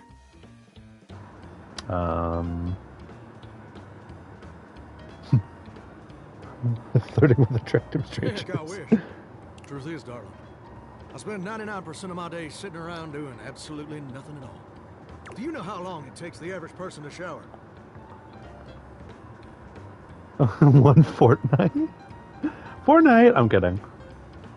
Oh, is it 12 minutes? Honestly, that seems fair. That's positively accurate. It takes the average person 12 minutes.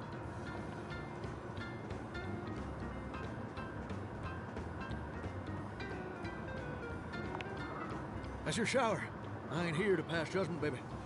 That's between you and the Department of Water and Power. And God. Oh, and God. Here's my point about showering. For the average person, it's 12 minutes.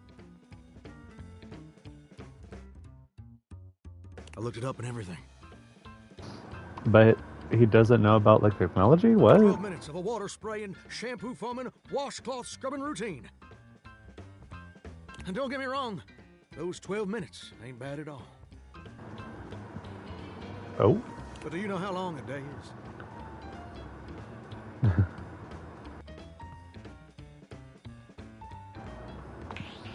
Oh, I can say that. Hey, I'm not so sure about that. Oh my god, I could say one of the answers. Whoa. Oh, hello.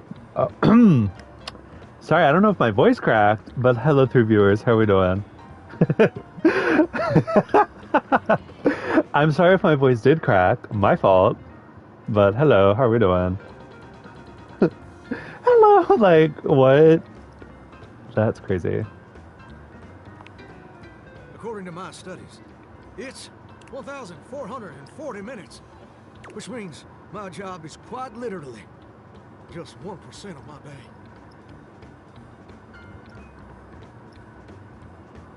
He's grooming my armpit hair. And that's a problem? No. That sounds amazing. Let's say that. Well, I get why you might be inclined to say that. But honestly, It's worse than a dead skunk in a wedding chapel on the 4th of July. Which is really bad. In case that weren't clear. See, I'm a shower. Why would that be bad? If I ain't being used, it ain't like I can just get up, go boogieing down at the dance hall or something. I can't just hop on over to the malt shop for a milkshake and some lack-a-noodling. A milkshake sounds really good. No, I'm just here. Perpetually stuck in this humdrum, go-nowhere existence. Do you know how that makes me feel? Hungry? Maybe a little. But here's the real issue. It makes me feel unfulfilled, listless, bored stiff, like a scarecrow in a cornfield. Like I'm gonna be stuck here forever. And all my dreams ain't never gonna come true.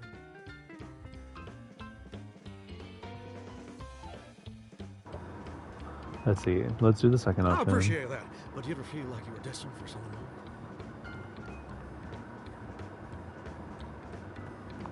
Turkish bathhouse? I don't prefer to talk about that. There just ain't much reason to have your head up in the clouds when your pipes are firmly bolted to the drywall. That was funny. Some people get to have dreams, but Johnny Splash gets to waste away listening to leaky faucet script. And that's all there is to it. Oh, what the heck? You done twisted my temperature now. Oh. I reckon I usually don't do this, but you got a trustworthy face. Plus, I'd be lying if I said I wasn't just a little bit sweet on you. Oh. So, I'll tell you my super secret dreams. On one condition. God damn it, I wish I had more sass. That would have been funny.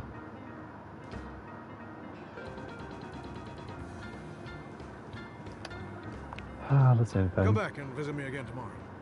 Show me this ain't some meaningless fling for you. Come back around, and I'll share with you a secret I ain't never shared with anyone else before. Hope I'll see you then. Now you better mosey on out of here quick. Plumbers are coming soon to fix my water pressure issues.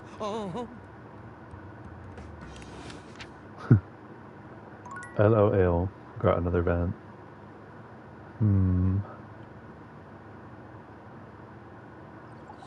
Okay, I talked to the soap. Oh. The glasses are uncharged. Hold up. I just realized. LOL. Also, I wonder if we're going to get that nightmare person again. Also, let me save real quick.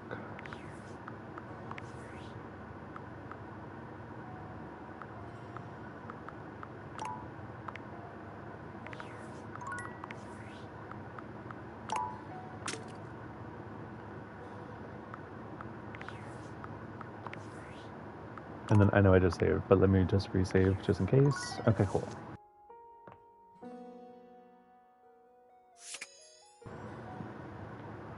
Oh wait, hold on. Wait, let me see.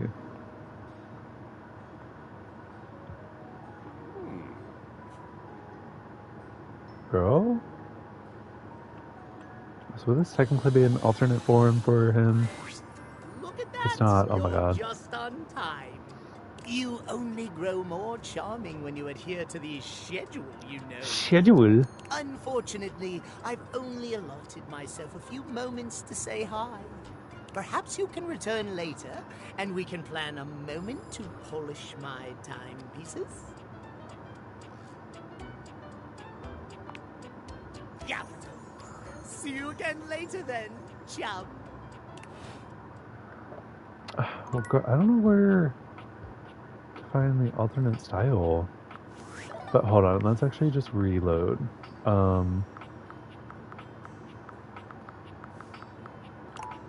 Just because I want to keep that extra heart, because I want to use it for something else. Because I think when you reach a thing with someone, you technically can't really talk to them again.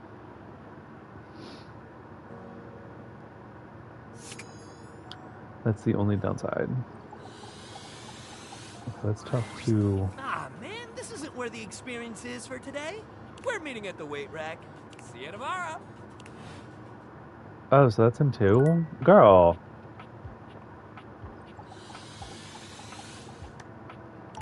Oh my... girl. Oh, hell no.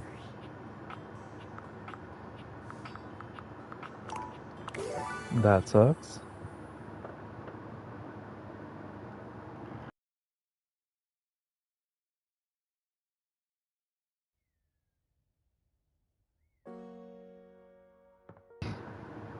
Okay.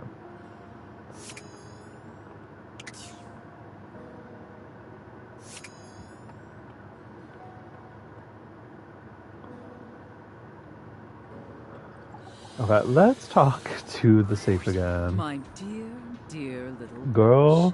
bitch, you are late.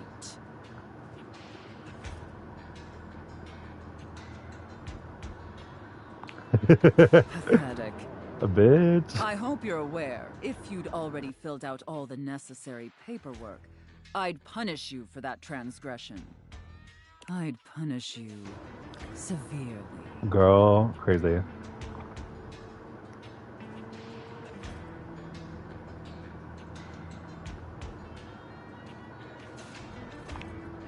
God, must you prattle on so incessantly? Listening to your pitiful yammering is like nails on a chalkboard. Do us both a favor and keep your grating, unintelligible blatherings to the barest of minimums. That is My crazy. delicate ears deserve only the best. Don't you agree? LOL. Okay, we're gonna grate earplugs. Not to interrupt, but quick check-in. That wasn't too harsh, was it? The whole unintelligible blatherings angle? Definitely let me know if I'm being too harsh. Girl? Like, I absolutely want to treat you like you're worthless garbage that completely repulses me. That's basically how I feel anyways. But I want it to be hot, not sad, you know? Girl? Not her being nice.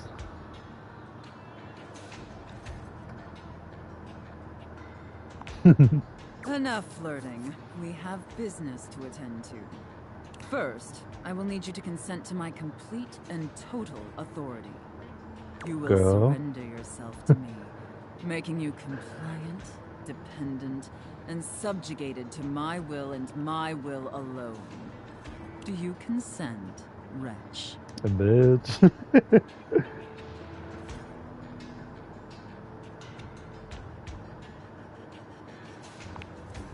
Very good.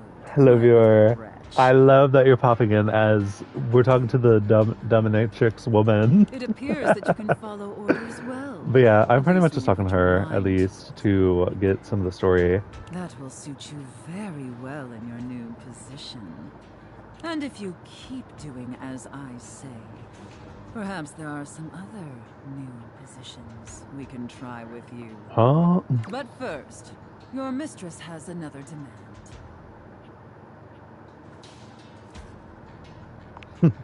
As you now have responsibilities to me, I too have responsibilities to you. And Okay. above all else, it is my responsibility to ensure your emotional and physical safety. Love that. For in order to be fully subservient to my needs, you must feel fully secure. That said, in order to ensure the safety of my compliant little wretch, it's necessary for you and I to have a safe word. Hello, viewer. How we doing? This is of utmost importance, especially since I am, after all, a safe. LOL.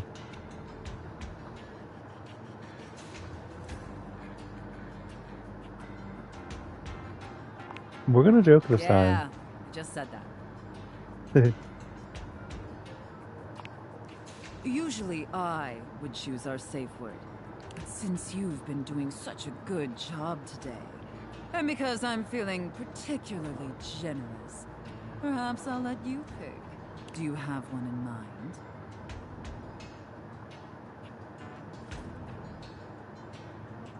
in mind? Stop. Your safe word is stop. Oh, I love that. That's such a sensual safe word.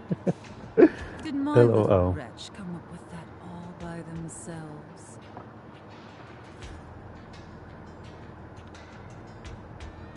It was my grandma's name. That is crazy. LOL. Let's see. We're just gonna say you inspired me. Interesting. see. Maybe there's more to this pathetic little wretch than meets the eye. Of course, we'll have to put you through the paces to discover how depraved you really are. Would my little wretch like that? Go, why is she blushing? Like, LOL. Let's see. Let's say that. Good. Compliant and subservient. You're off to a promising start. But before we truly begin, I have one last issue that's been bothering me. Between you and me, I've become incredibly bored with most of my other, let's call them relationships. They've become routine and uninspired. They're stale. And this displeases me. Oh. It's all right. Lucky for me, you came along at just the right time. Oh my god, wait. So I just realized the handle of that is like a coin roll, but I don't know. Is it coins on the end? But I don't know what the black part is. I think it just might be leather. It affords us an opportunity to experiment with something new. I think, perhaps, to ensure you reach your full potential, we shake off the oppressive shackles of our everyday humdrum reality. Do you understand? Huh? Your devotion and enthusiasm towards complete subjugation is utterly intoxicating. But no, let me try again. I'm thinking in our relationship, we allow ourselves the freedom to expand beyond the limited confines of our stale, everyday identities and roles. Do you understand now?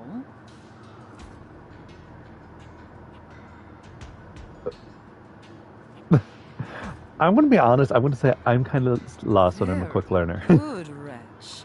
Yes, the more I think on it, the more I think this is definitely what I've been so desperately craving. Oh my. And how lucky I am to have acquired such a pliable, subservient plaything to help me quench my thirst. All we need now is the appropriate canvas to paint our desire upon. Huh? If you beg for it, I'll let you choose. LOL. Wretch. Show me how well you can beg. What? That's crazy.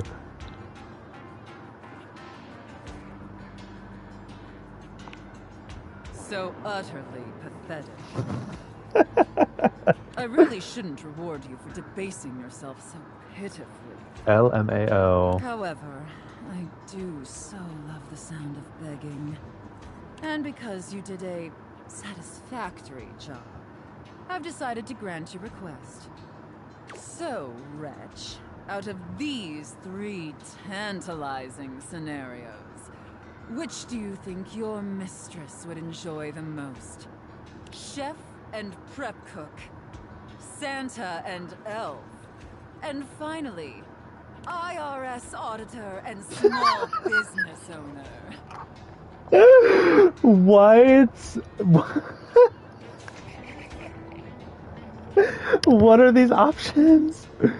LMAO. I mean, I think it's the third one, but like, why are these the options?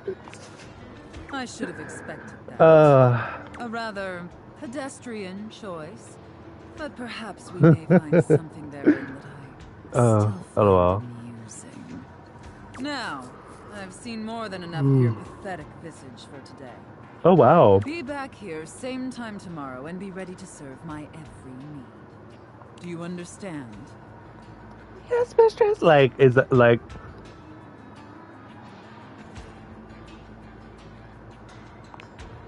Very good, wretch. I look forward to experiencing your vain attempts to please me. Vain. LOL. Okay, let's see. Who do I want to talk to today? I don't know if this is that one girl. A grand dame with a gothic it's vibe not. regards you with an expression that's hard to read. She holds your forgotten, formerly trendy robot dog in her arms, petting him idly. Well, well. If it isn't the one who made me. Ugh. Memoria, like memories. Okay, that's funny. I don't know. Suppose I'm a bit disappointed. For someone who's amassed such a varied and confusing collection of bits, you just look so normal. I was hoping for a real Frankenbrine to go with all this preservation.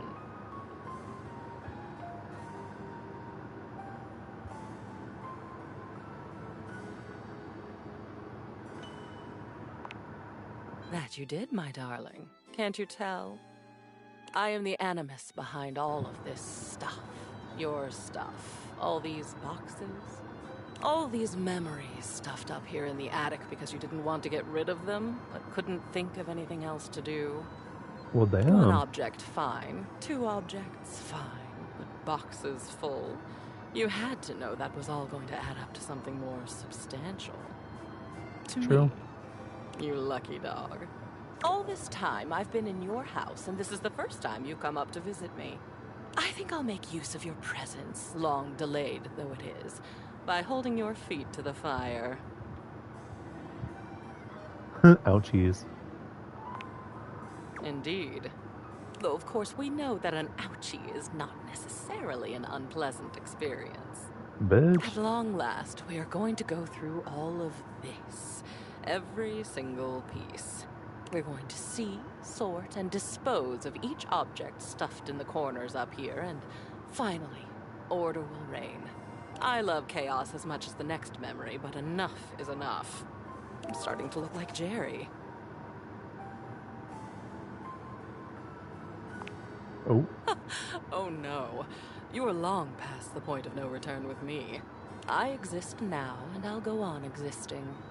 The cleansing I'm demanding will simply mean that I can exist with some semblance of dignity. Though perhaps I shouldn't ask you to do this with me. I know how tantalizing it is to be worried to distraction. But no, needs must. We've established I won't die. Though, another time, that might be fun. Let's get on with it.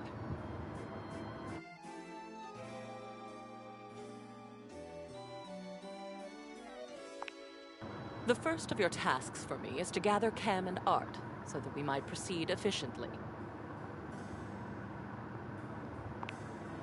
These 2 are both necessary for our project to proceed, so off you go. Wait, Cam. Hold on. Do I have Cam? Hold on. Because who's Cam?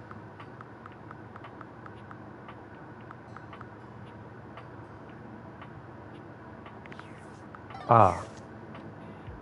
I see now. Hello. How are we today? What are we feeling?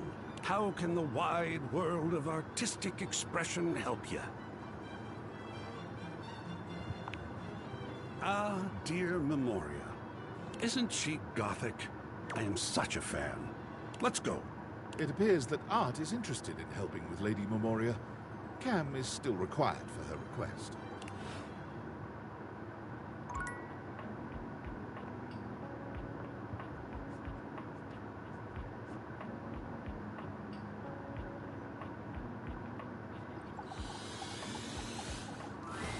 Yo. Okay. And with that, your quest for Lady Memoria is complete. That's it? Just Memoria. Like, what? LMAO. Let's see. I don't think I can do this yet because we have to wait. I'm pretty sure.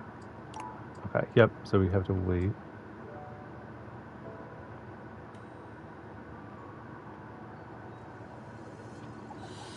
Let's do this one again.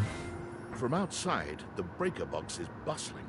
You push open the heavy door, but the first thing to grab your ears isn't the dulcet tones from the stage. It's the aggravated whispers of a heated and private argument in the corner between Eddie and Volt. Oh? You should be resting. I'll add it to the list. Eddie, there's no time, all right? There's too much to do, and unless you want us to blow a fuse... We're not going to blow a fuse. Though you might if you don't relax. Everything is well in hand. Look, fine. Just a few hours, but only if you swear you'll keep me updated. Have I ever failed you before? Obviously not. I'm serious, Volt. If it gets worse, you come get me. Clearly not fully convinced, Eddie chews on his lip. Finally he turns, blowing past you with barely a nod. Ah, live wire. Volt's whole demeanor shifts as he notices you, and you feel just as tingly as the first time. How delightful. You're back.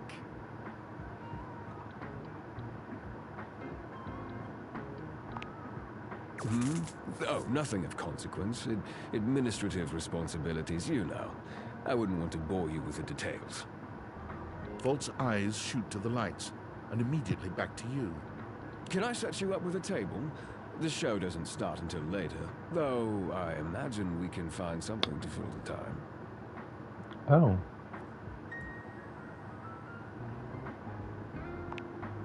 Volt draws you to the bar and skillfully whips up a gorgeous cocktail. Okay. Yeah, this is on the house. It's off our seasonal beverage menu. Whiskey sour. It should be to your liking. I have a knack for intuiting someone's taste. The chords in it? I aim to please.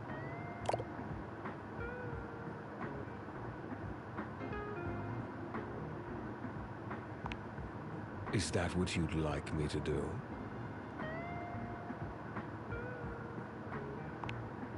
Volt takes your hand and turns it palm up.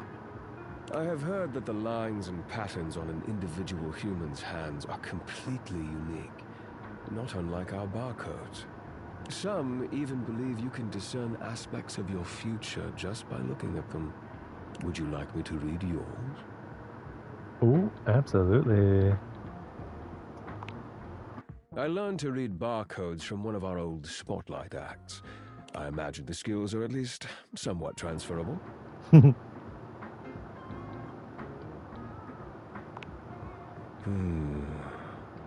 Interesting. Girl. Very interesting indeed.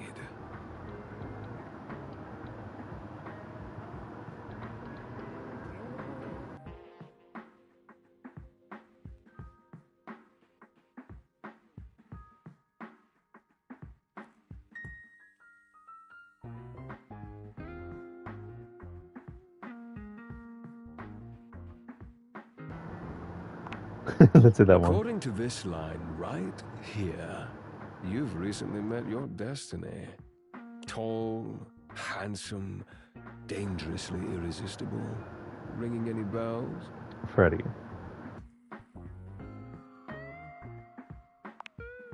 The lights begin to flicker again. A familiar occurrence by now, but this incident feels different. It lasts longer than it should. The buzzing feels ominous, almost like a warning. My apologies, Livewire. As much as I'm enjoying our conversation, there are a few things I must attend to. It's nearly time to open for the show. Allow me to show you to your seat. It does feel like your seat now, even as the power continues to surge and ebb. The lights flicker, the bulbs buzz and drone. The crowd thickens and murmurs anxiously, beginning to grow restless, until Volt finally takes the stage. We've got a real treat for you tonight. According to him, he is a new musician no one has ever heard of. And if they think they have, they're wrong, or my name ain't Johnny. P.S. Don't read that part. Well, read it, but don't say it out loud for Am's sake. It's Stevie Hendrix! There must be some kind of way crowd here. They'll sell the shampoo to the soap. Hey, there's too much conditioner. I can't get no scalp relief. But then I got this guitar solo planned. And I'll be damned if I know how to play the guitar, but I'll learn it a cappella for you. It goes like this. Wow, wow, wow, wow, wow, wow, wow. No one knows more about stinking than Jean. This smells like a big one. A turd named B.U. I always appreciate feedback from other artists. That wasn't feedback, darling. That was backwash. You're right. The tastes of audiences are fickle and ever-changing. I'll retool my act once more. That'll fix it. The show concludes, mercifully. Oh, that's not good. And you wait, but Vault does not come. You get up to leave and you notice Eddie quietly closing the door to the back room and shuffling to the bar to fix his drink. Oh, for fuck's sake, what do you want?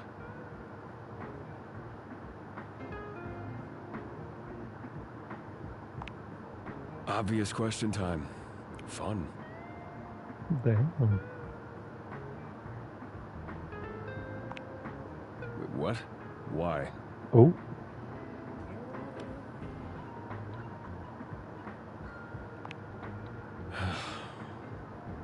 Why do you think that? Did something happen?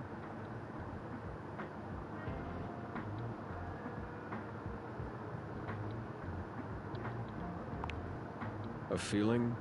And what's giving you this feeling? A feeling? Exactly?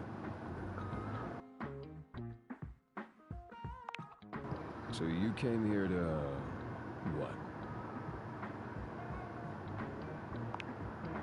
what? Right. Well, good luck with that.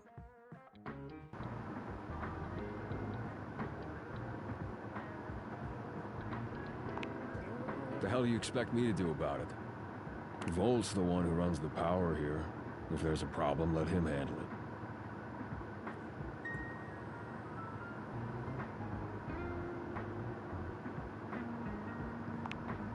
Huh.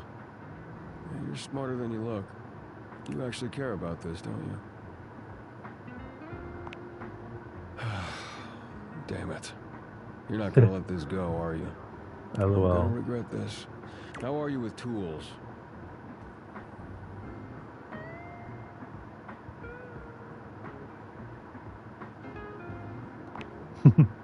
Good enough. Come back after tonight, ready to work.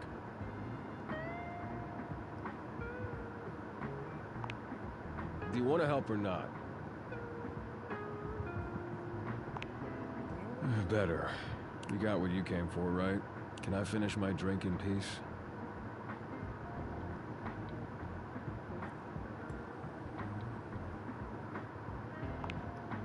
Oh, I'm regretting this already.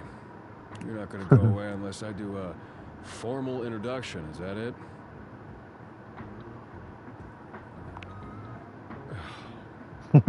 Eddie. My name's Eddie, which you already know because we've met.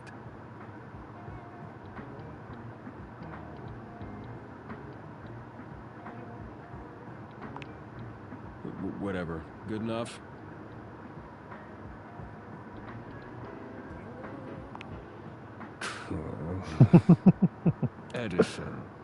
Edison Watts. You want my barcode too? Look, you'd better rest up if you want to be useful tomorrow. Unless you've changed your mind.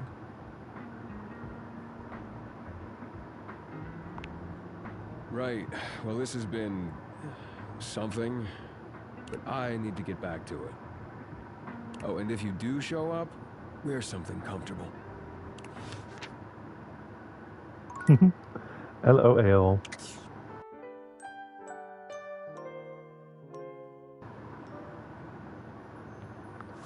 Okay, let's see real quick.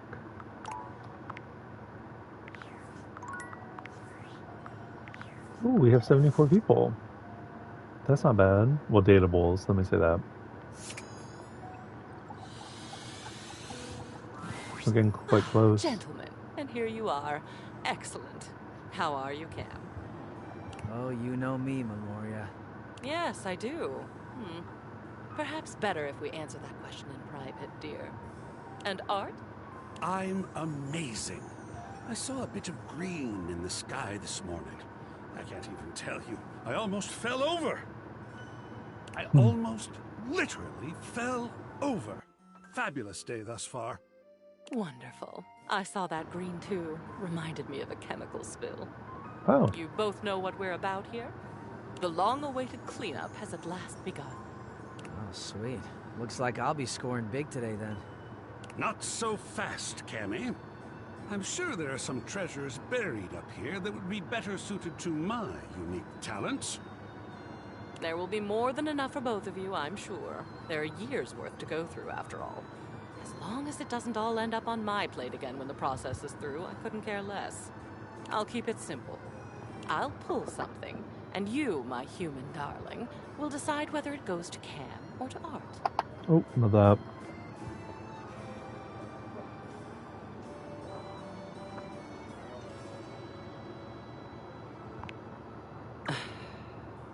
Then I suppose I wouldn't really have a choice, would I? But I would not like that. I hope I've been clear. I would not like that at all. LOL. Oh, I think she's really funny when she's pissed off. Personally. Cammy, let's not antagonize anyone for fun. At least not yet. It's... Right, and we're off. And boys, just sit over there unless we need you. Your zany antics are a distraction I can ill afford. Yes, ma'am.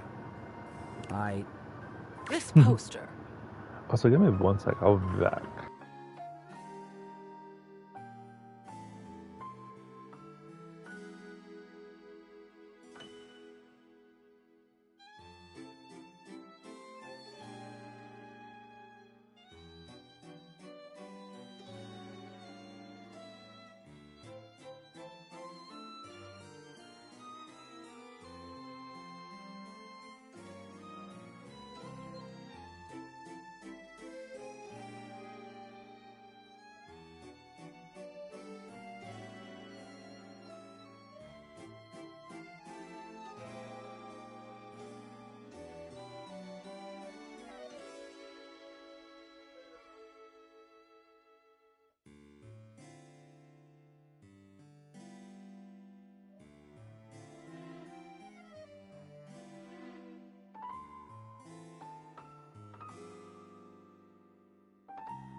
Okay, Bruno sorry about Char's that. The Moonshine Jug Tour. Oh God.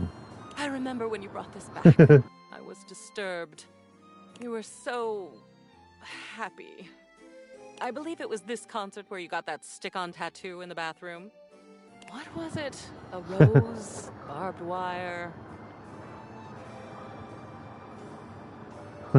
Pickle. Oh, of course it was. A great big sour one, I hope. So, what shall we do with it?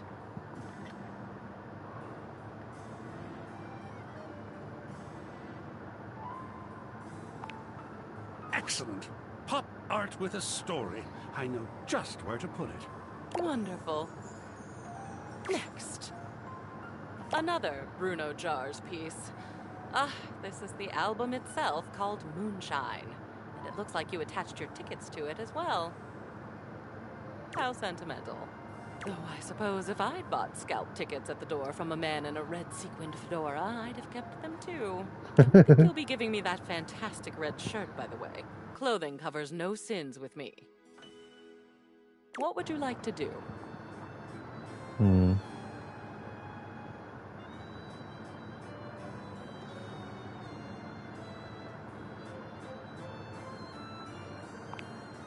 Great. This is something you constructed in a way. Okay. We're making good progress. How surprising. Now these. These are stamp and coin collections. I remember when you started making these. I believe your grandfather sent you the first few. I'd be surprised that you still had them, but you don't. I do. And we're going to make a decision about them. Now, please. A family heirloom. I'll hang it with honor. Family's important. These next, I think, should be easy. You, dear, have a collection of magazines about picture frames. Do you remember? You had that nosy neighbor who kept stealing your mail, and you wanted to antagonize them with deeply uninteresting booty for their trouble. I thought it was brilliant, frankly. But the neighbor moved, and the magazines are a bit dusty now, so maybe they've served their last purpose? Very true. Excellent. Usually the only paper I get has pizza grease on it, which is also cool. He's so grungy.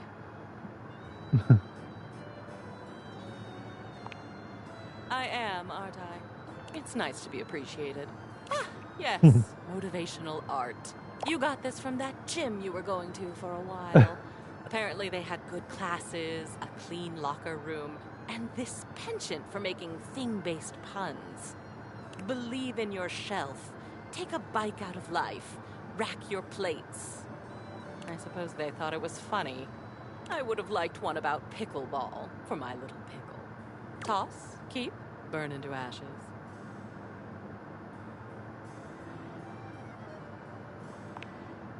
Huh. Think I'm gonna use it as a shelf. Why not, right? It would seem appropriate. Creative. Last one for now. One of Hirohime's posters for some sort of anime. I can't say I understand why this seems to be all the rage nowadays.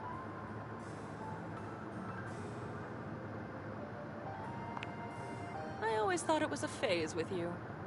What will you do with it? My goodness, look at that. What an addition that will be to the collection, I think. Yes, won't it? That will be all for today.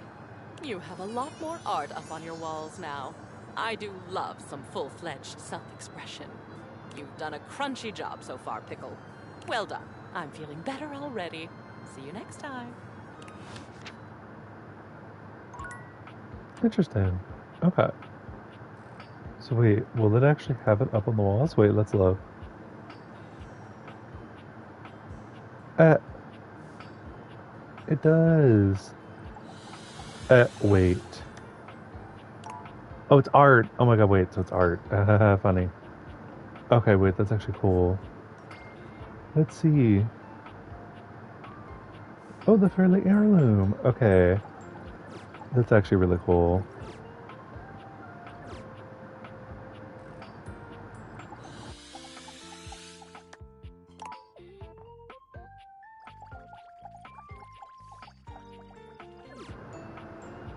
Okay, that actually is really nice. I didn't expect that.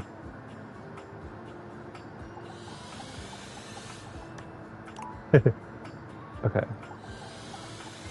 Actually, wait. Let's talk to him in the attic.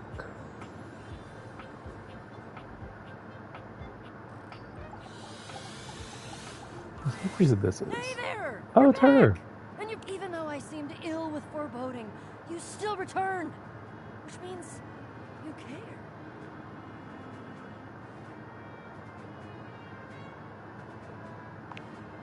If you don't want to go on my quest, it's okay, I guess.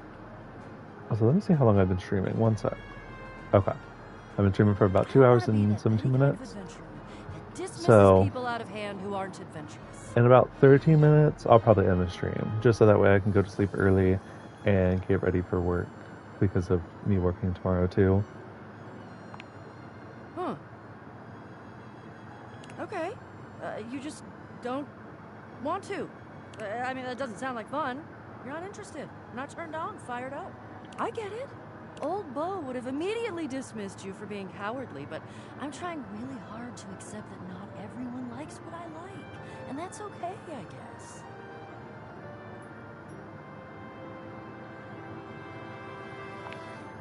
Okay. Come back when you do. I'll be here. Boxing. I actually didn't mean to select that option. If I'm being completely honest. Whoops, my fault. Didn't we just do this right? Okay, let's have back to it. You are persistent, aren't you? I'll be damned if it isn't another quality of yours I admire. It wearies me and saddens me to keep saying no, but no. Please, not here, okay? Meet any of the greats in your home. Come to any of them, and I will be, all right?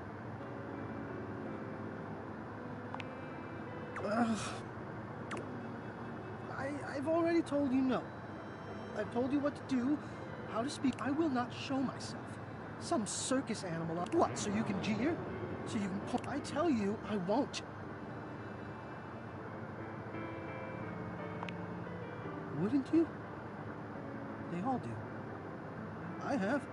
Oh? Never mind. Talk about an argument for nothing.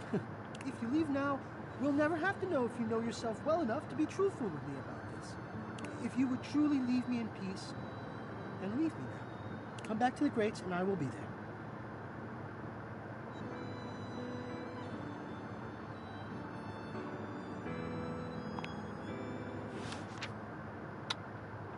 Annoying bitch. Finally. I take it you're my 11 o'clock. I should have known it was too much to expect you'd be on time. After all, it was apparently too much to expect you'd properly file your taxes. You're not even dressed properly. Put this on. It suits you. A bitch? I trust you brought your financial documents, receipts, and records to support all the information reported on your most recent tax return.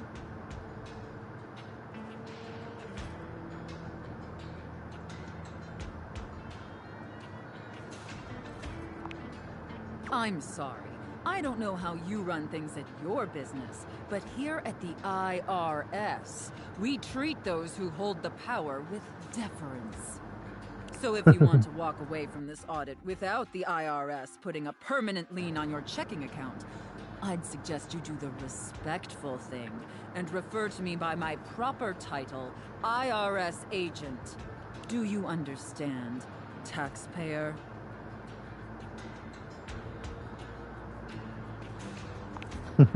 Much better. Now, that wasn't so hard, was it, taxpayer? You keep complying and showing me the proper respect I deserve, and I can make this process much less painful for you. But step out of line, and I have the power to make the rest of your existence a never-ending fiduciary nightmare. Have I made myself abundantly clear?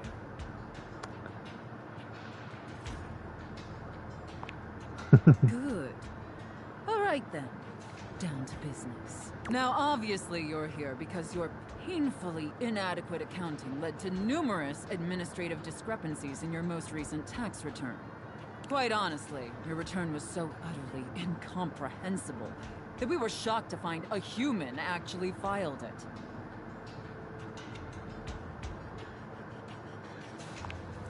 Excuses and groveling will do little to help you at this juncture.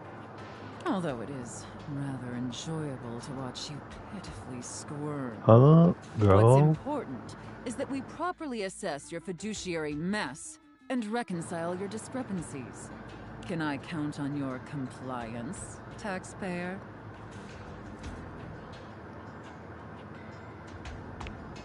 Firstly, on your personal taxes, you took the standard deduction. However, you also filed itemized deductions that totaled a greater value. Additionally, your itemized deductions were unusually large when compared to your reported income.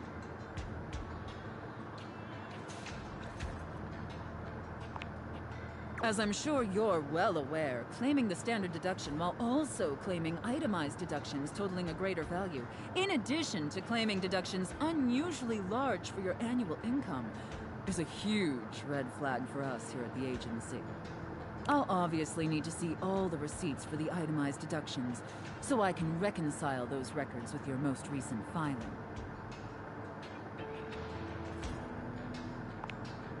Moving on. There were numerous flagrant issues related to grossly incorrect amortization periods. It appears you mistakenly or fraudulently used the wrong amortization period for a variety of your business expenses, which resulted in extremely inaccurate deductions. See the highlighted line items here on Form 4562. I appreciate your remorse. Just don't let it happen again. And finally, it's come to our attention that you omitted several foreign accounts. Huh? As I'm sure you're aware, taxpayers with foreign financial accounts exceeding certain thresholds are required to disclose them on the Report of Foreign Bank and Financial Accounts FBAR form. Yet you failed to file an FBAR form at all.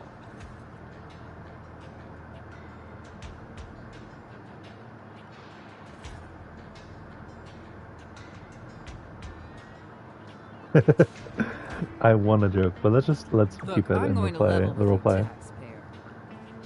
Given the numerous omissions and inconsistencies in your filing, it appears this audit is undoubtedly going to be an extremely long and painful process. Oh my. Additionally, I will be sending a team of agents to your home to oversee a field audit in order to conduct an on-site examination of your financial records and other relevant documentation. I'm scared. Depending on your compliance during the field audit, I will consider suggesting that my superiors treat you with leniency. Is that all understood? And scene. Whew. I don't know about you, but that left me quite pleased. An adequate and serviceable job, my little wretch. Tell me, did you find it as satisfactory as I did?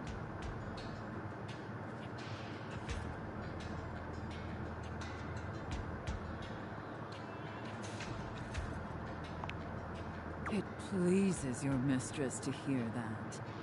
And considering you were not a total disappointment, I'd be interested in exploring another scenario with you.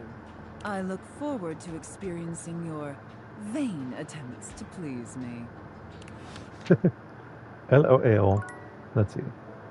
Oh, we got one more heart. Oh, wait, how long have I been streaming? Okay, we got like 5 more minutes. Okay, let's see. Okay, I think I've talked to everything in this room. I'm going to talk to the teddy bear. There's something so intensely familiar about the cuddly stranger standing in your closet. The combination of his massive stature and the soft materials he wears produces an almost irresistible urge to hug him. And the aura of safety he emanates certainly doesn't help. Well, well, well. Aren't you a sight for sore eyes?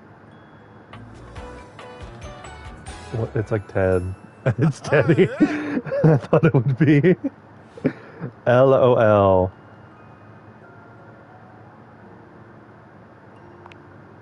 You are very welcome. You are so kind to express your gratitude like that. I feel like that's a bit of a lost art these days. To be honest, it's just so nice you can really feel your gratitude. It feels good. It's one of my favorite things. Right behind fresh hot chocolate, warm in a mug in my hands. Oh, that sounds really good. Oh, and munching on a big bowl of popcorn. Oh.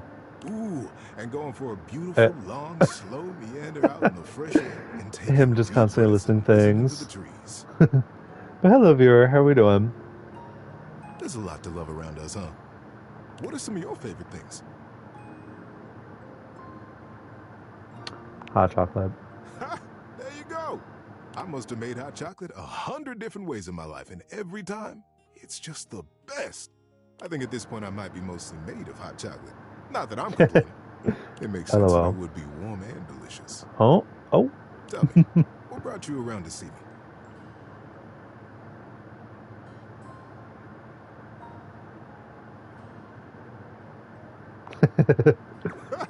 Not at all. Not for me, anyway. Closets are some of my favorite rooms in a house. Get a good, cozy blanket, a candle, and close that door, and you've got a perfect little cocoon. A little nest of peace and safety. You're welcome to share mine, or we can sit on the bed and talk. I'm comfortable in either place. And no matter where I am, I'll always be happy to be with you. Oh. I'll leave it up to you. Where should I go? Oh.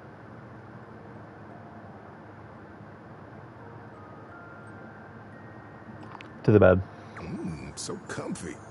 I've got a terrific story Oh. lined up for you tonight. Oh my god. Are you ready?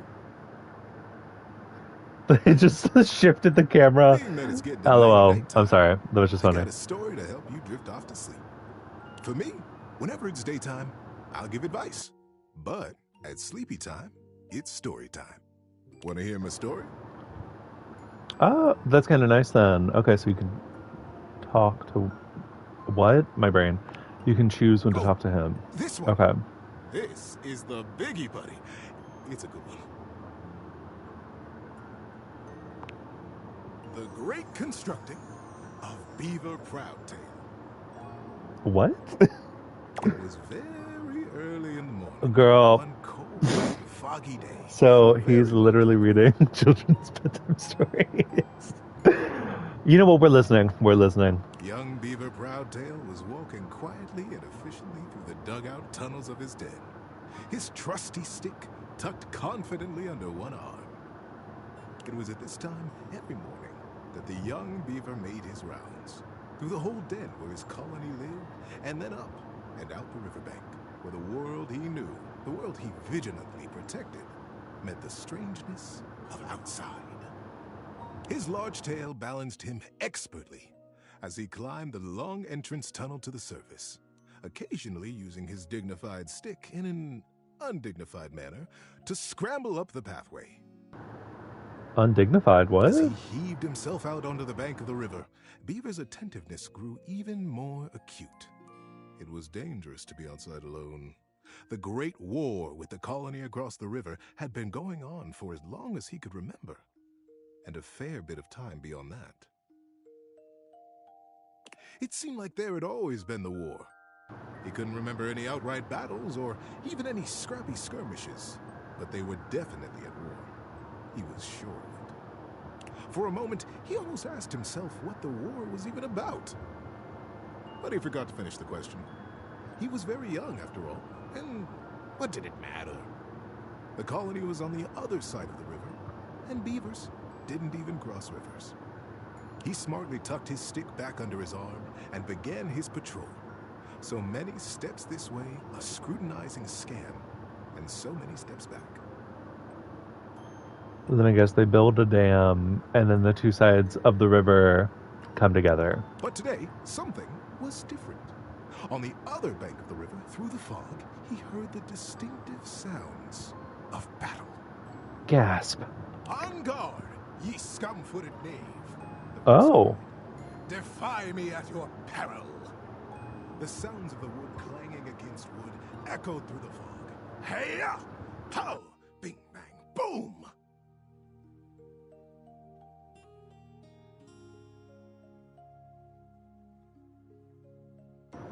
One sec, I will be back.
Okay, sorry about that. I'm saying goodnight to my mom.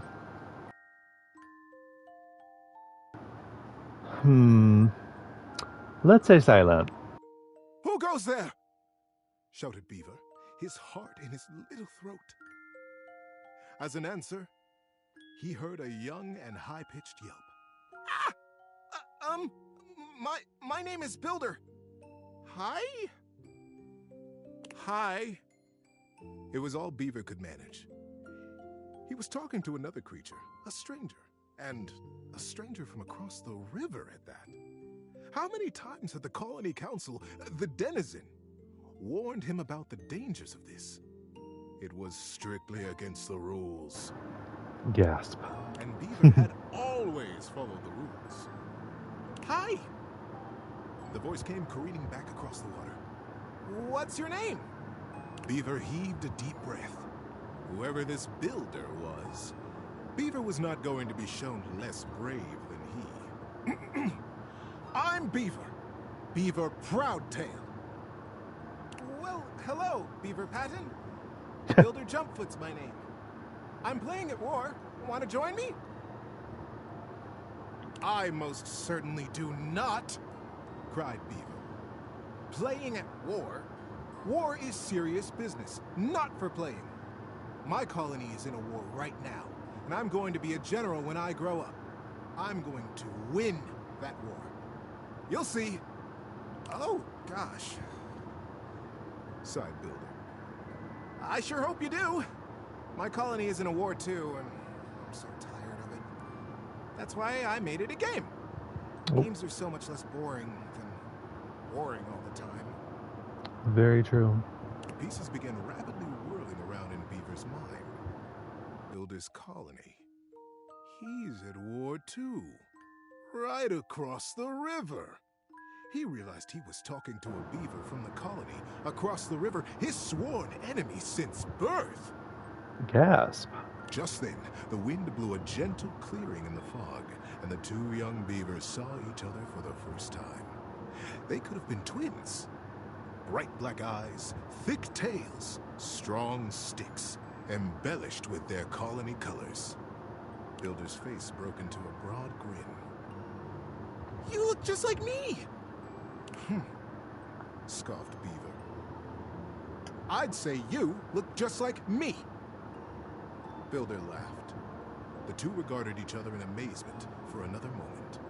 It was the first time either of them had seen a denizen from the other colony. Builder leaned down and hefted up a perfect pebble from the riverside. Not too big, not too small.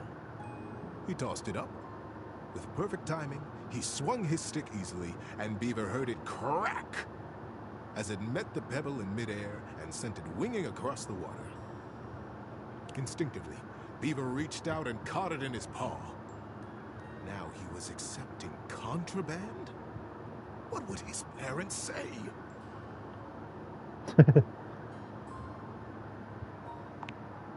But, upon inspection, the pebble was quite beautiful. It had a single bold red stripe around it, and it was wet from the riverside mud. His young mind decided that he would keep it. He would keep it a secret, of course, and that was all right. The denizen didn't have to know everything. The clearing and the fog began to fill with thickened air. He looked up, suddenly anxious to lose his new friend. Friend? Huh. How quickly that had happened. And there Builder was, smiling and waving. Maybe we'll play together again soon, he offered. Love that. Beaver gripped the pebble and nodded. Yes. Yes, maybe. One day. And then Builder was lost. Beaver finished his patrol and took his new experience, his pebble, and his smartly tucked stick back down to the colony. How you doing, buddy? Need a break? Many Not the other. Not the other option saying bored. Oh wow. Grown up, marched through the tunnels of his colony toward his audience with the denizen. Today was the day he'd been anticipating his whole life. Today, he would be made an under-general of the colony, and he'd finally have the chance to present his machine. See, the machine he envisioned was a daring one. He was prepared for pushback and doubt from the council. The longest, in particular. The longest had been the leader of the denizens for most of his life, and she was not always interested in things new or unfamiliar. Beaver's machine was both. But he believed in it, and he was determined to persevere. He rapped on the denizen chamber door. Knock, knock.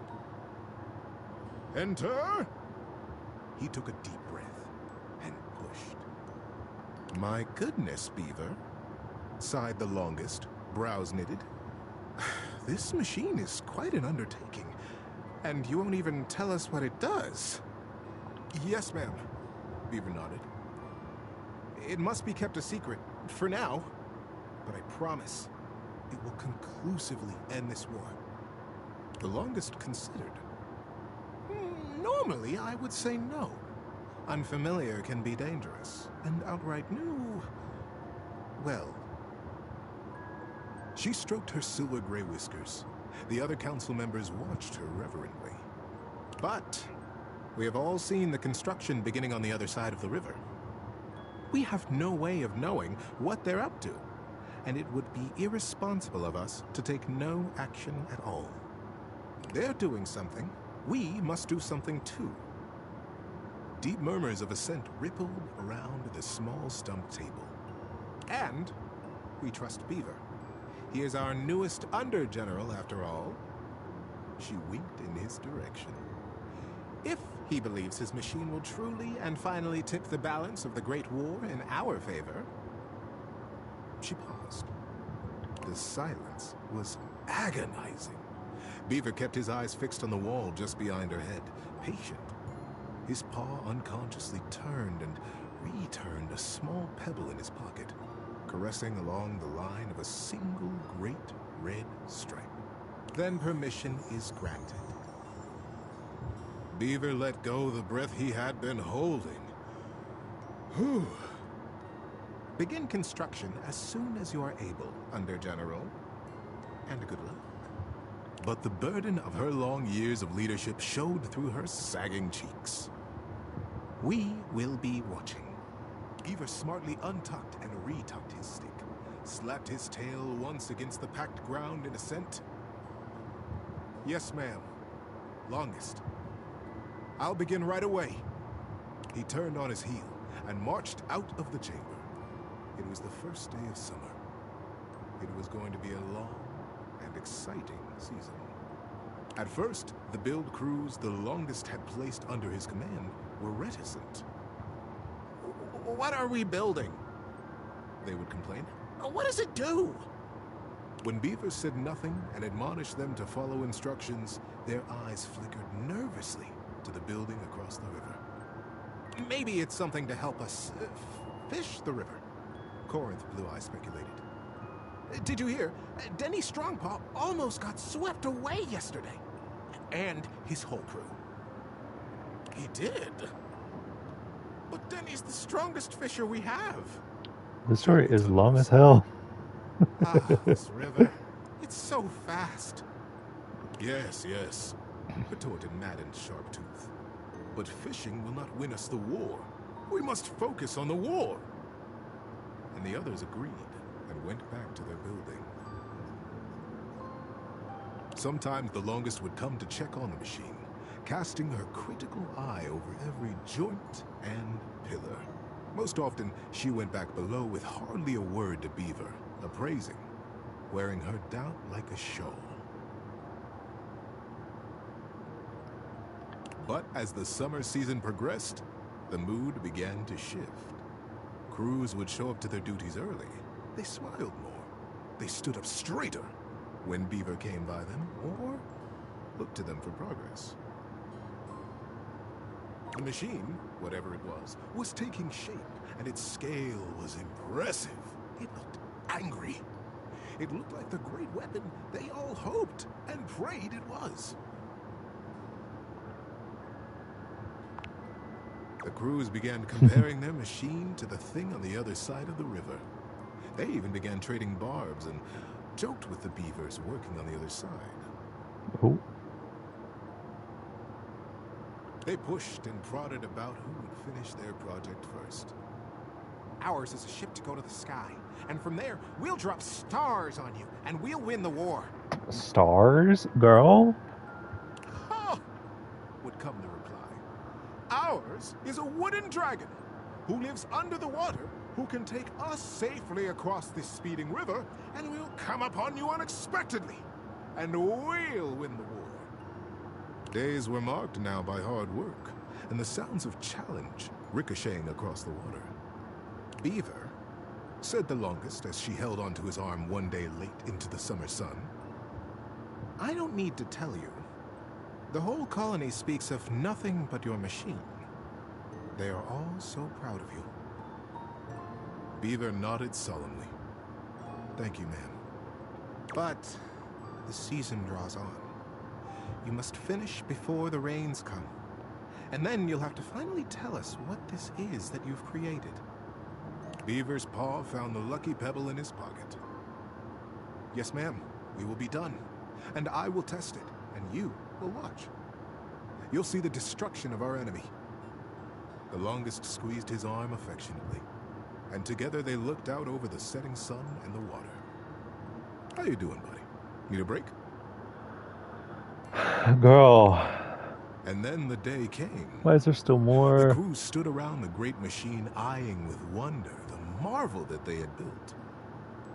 A few beaver folk noticed how similar theirs looked to the one across the river. But that was okay, they reasoned. They had been built facing each other after all. Beaver Proudtail strode I'm like up to the 15 front of minutes his past machine. where I was With going to his end this. well-worn stick and his powerful bearing, he cut quite a figure. Corinth Blue Eye and Shelby Tunneler stood just behind him, awaiting their orders. All right, Corinth. Beaver turned to face them.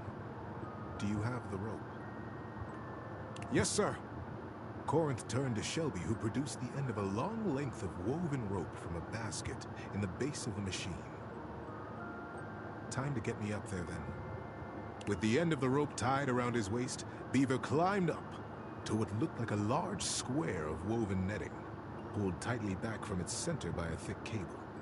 The cable was held by 4 whole crews of beaver folk, straining against the resistance of the net.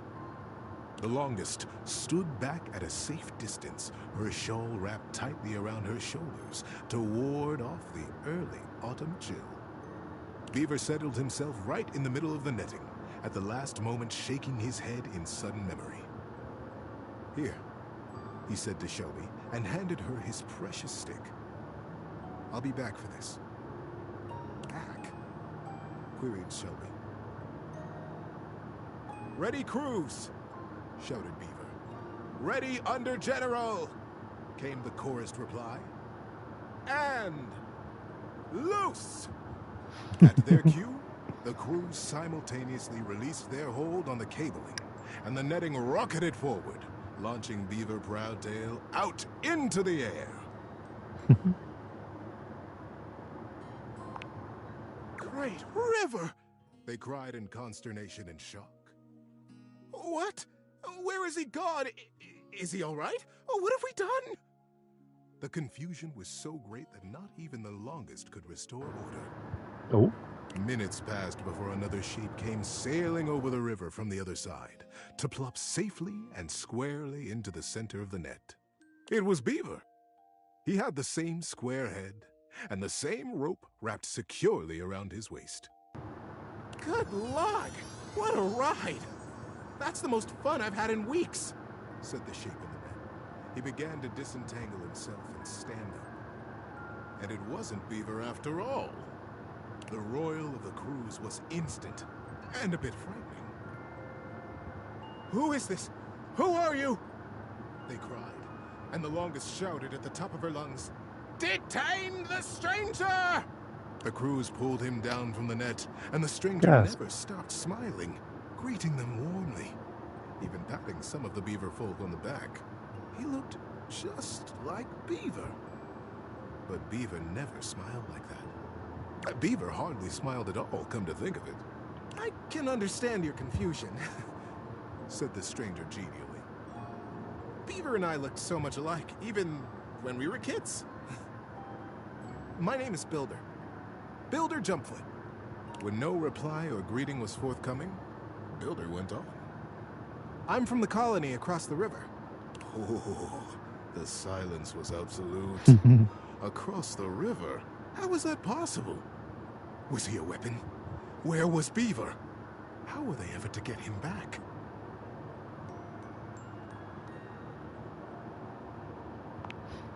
Builder just smiled, absolutely at his ease, seemingly pleased as punch to be among all these new friends.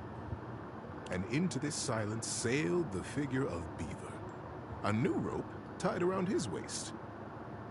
There were now 3 lines of thick rope across the river. Oh, hello viewer, how are we doing?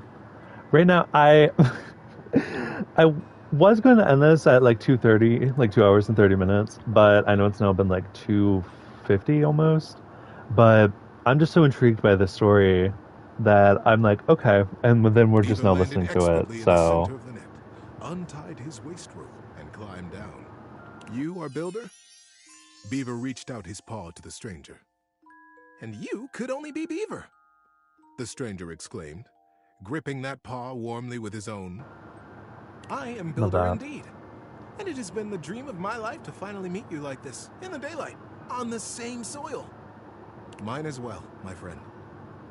Beaver, for the first time in his life, allowed himself a great, eye-crinkling smile. I almost can't believe it worked. Now, wait just a minute, trilled the longest, making her slow path oh wow, to the machine. Hater. What on Riverbank is happening here? We are at war, Beaver. And Builder, too. You both should know better. Beaver, you promised us that your machine would win the war, and here you have brought the enemy. You promised to destroy right to the mouth of our colony tunnel. Beaver turned to the longest with an open face. Yes, ma'am, I did. I believe you'll agree, though, that I have won the war. We have all won the war, because the war is over. The longest stared. The machines that we have built will allow us to become not 2 colonies at war, but a single colony, united. The machines are designed to dam this river, ma'am. Got my voice giving out? Love that. I believe you have the same dangers with fishing and swimming that we do. That you have never crossed it? The crews cackled at the absurdity of ever crossing this raging river. We have no need to fight the river now, you see?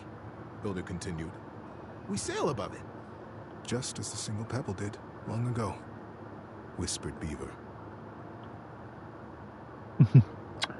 I've teared up a few times from this, so yeah. We've 3 great ropes from side to side between us, and it will be short work to have a whole net built across the river. Once the river is dammed, it will be a still pond, stocked with all the fish we could ever need. Calm enough for us and our kids to play in. We will be a great community. The first colonies to ever cross water. The first ingenious constructors in the history of us. The crews were open-mouthed.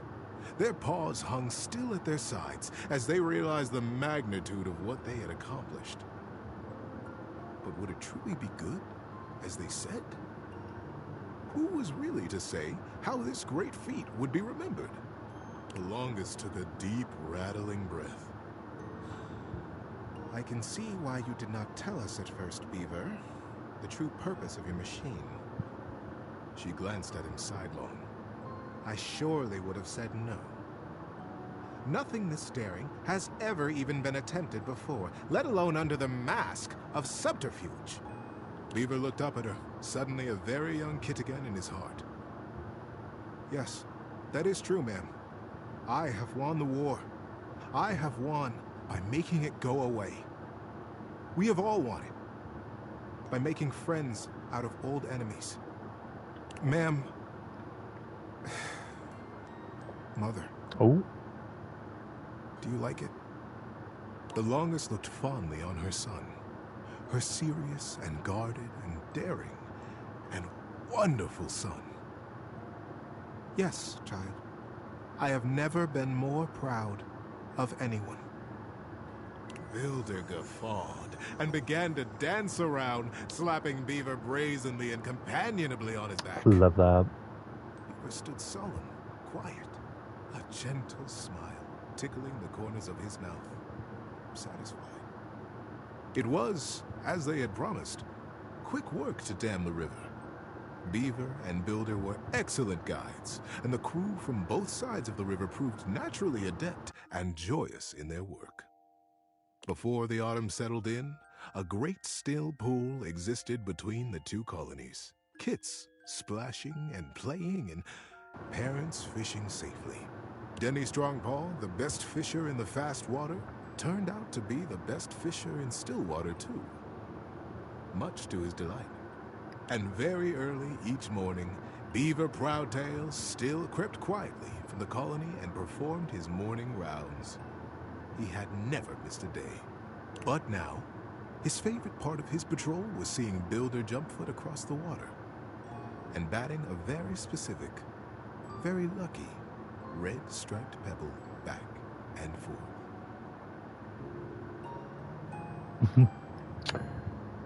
That was actually a really good story. That's just it. Thanks for listening all the way through. Good night, buddy.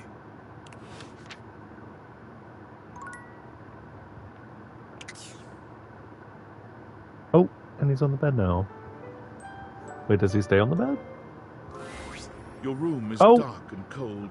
We haven't seen the Although you may nightmare have in a gone to bit. sleep alone, you can feel someone else here. Nightmare looms over the edge of your bed, at once friendly and disquieting.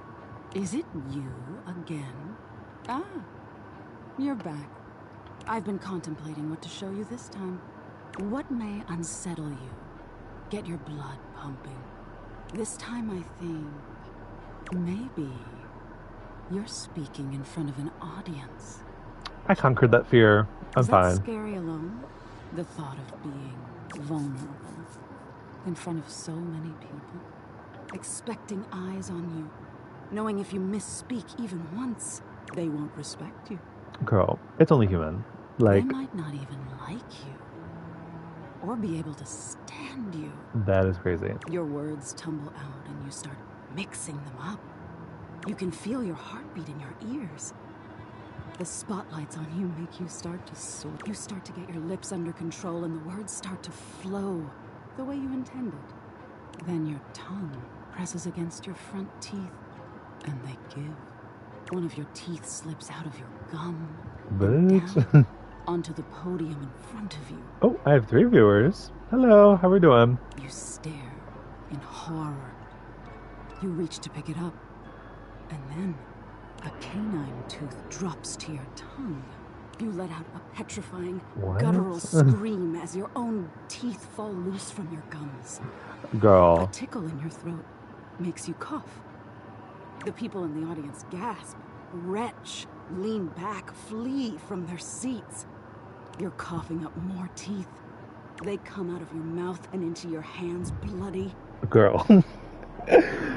The unreasonable shit that she is Your saying. mouth is just gums now. But the teeth, they're still coming. They're what?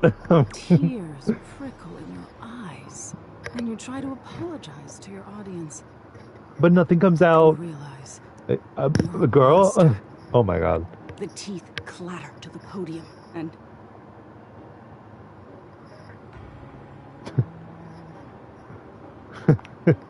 Am I boring you? Oh. And what is it you don't want to talk about?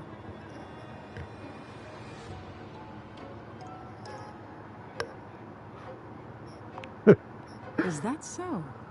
Why don't you tell me what really scares you? There must be something you're hiding away. Something a little deeper. A tad more frightening than bugs and blood and teeth.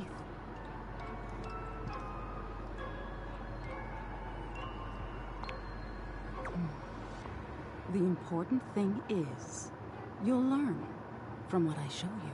Don't you want to conquer your fears? Let go of your insecurities?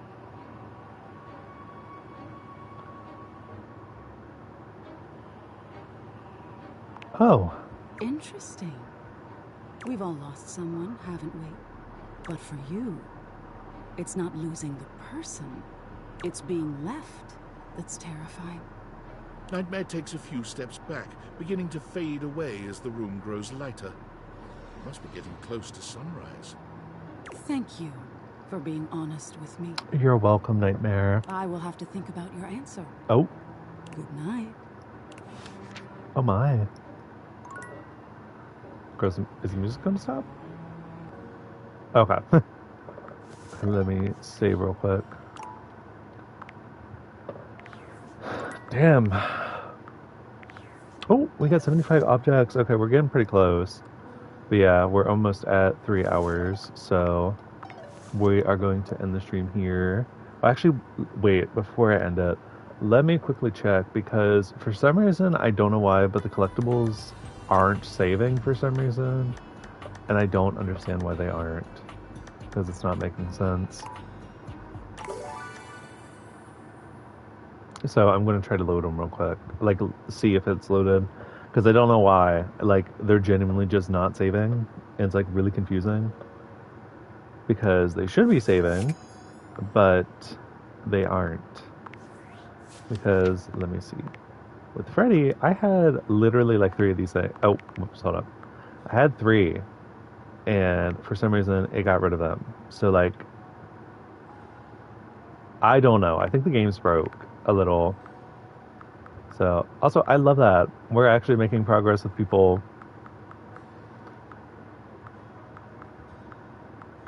Okay, so 7. We have 7 out of the like 102, I think, is what it is. So that's actually really cool. I'm glad that we're making progress, and we've interacted with 75 of what? Yes, 75 of. I can't speak. Oh my god. I think my brain's trying to say 75%, even though that's not technically correct, but I guess it could. I don't know. But 75 of the dateable objects. There we go. My brain. Damn. Couldn't say that. But yeah, so honestly, we're at 75 out of 102 because I've interacted with 2 of the DLC people. So genuinely very happy about that. So anyways, I hope you all enjoyed, current viewers / anyone who hopefully watches this after it's done being live. I hope you all have a great day or great night wherever you're watching from. Lots of kisses, lots of love. Mwah. Peace out, babes. Bye.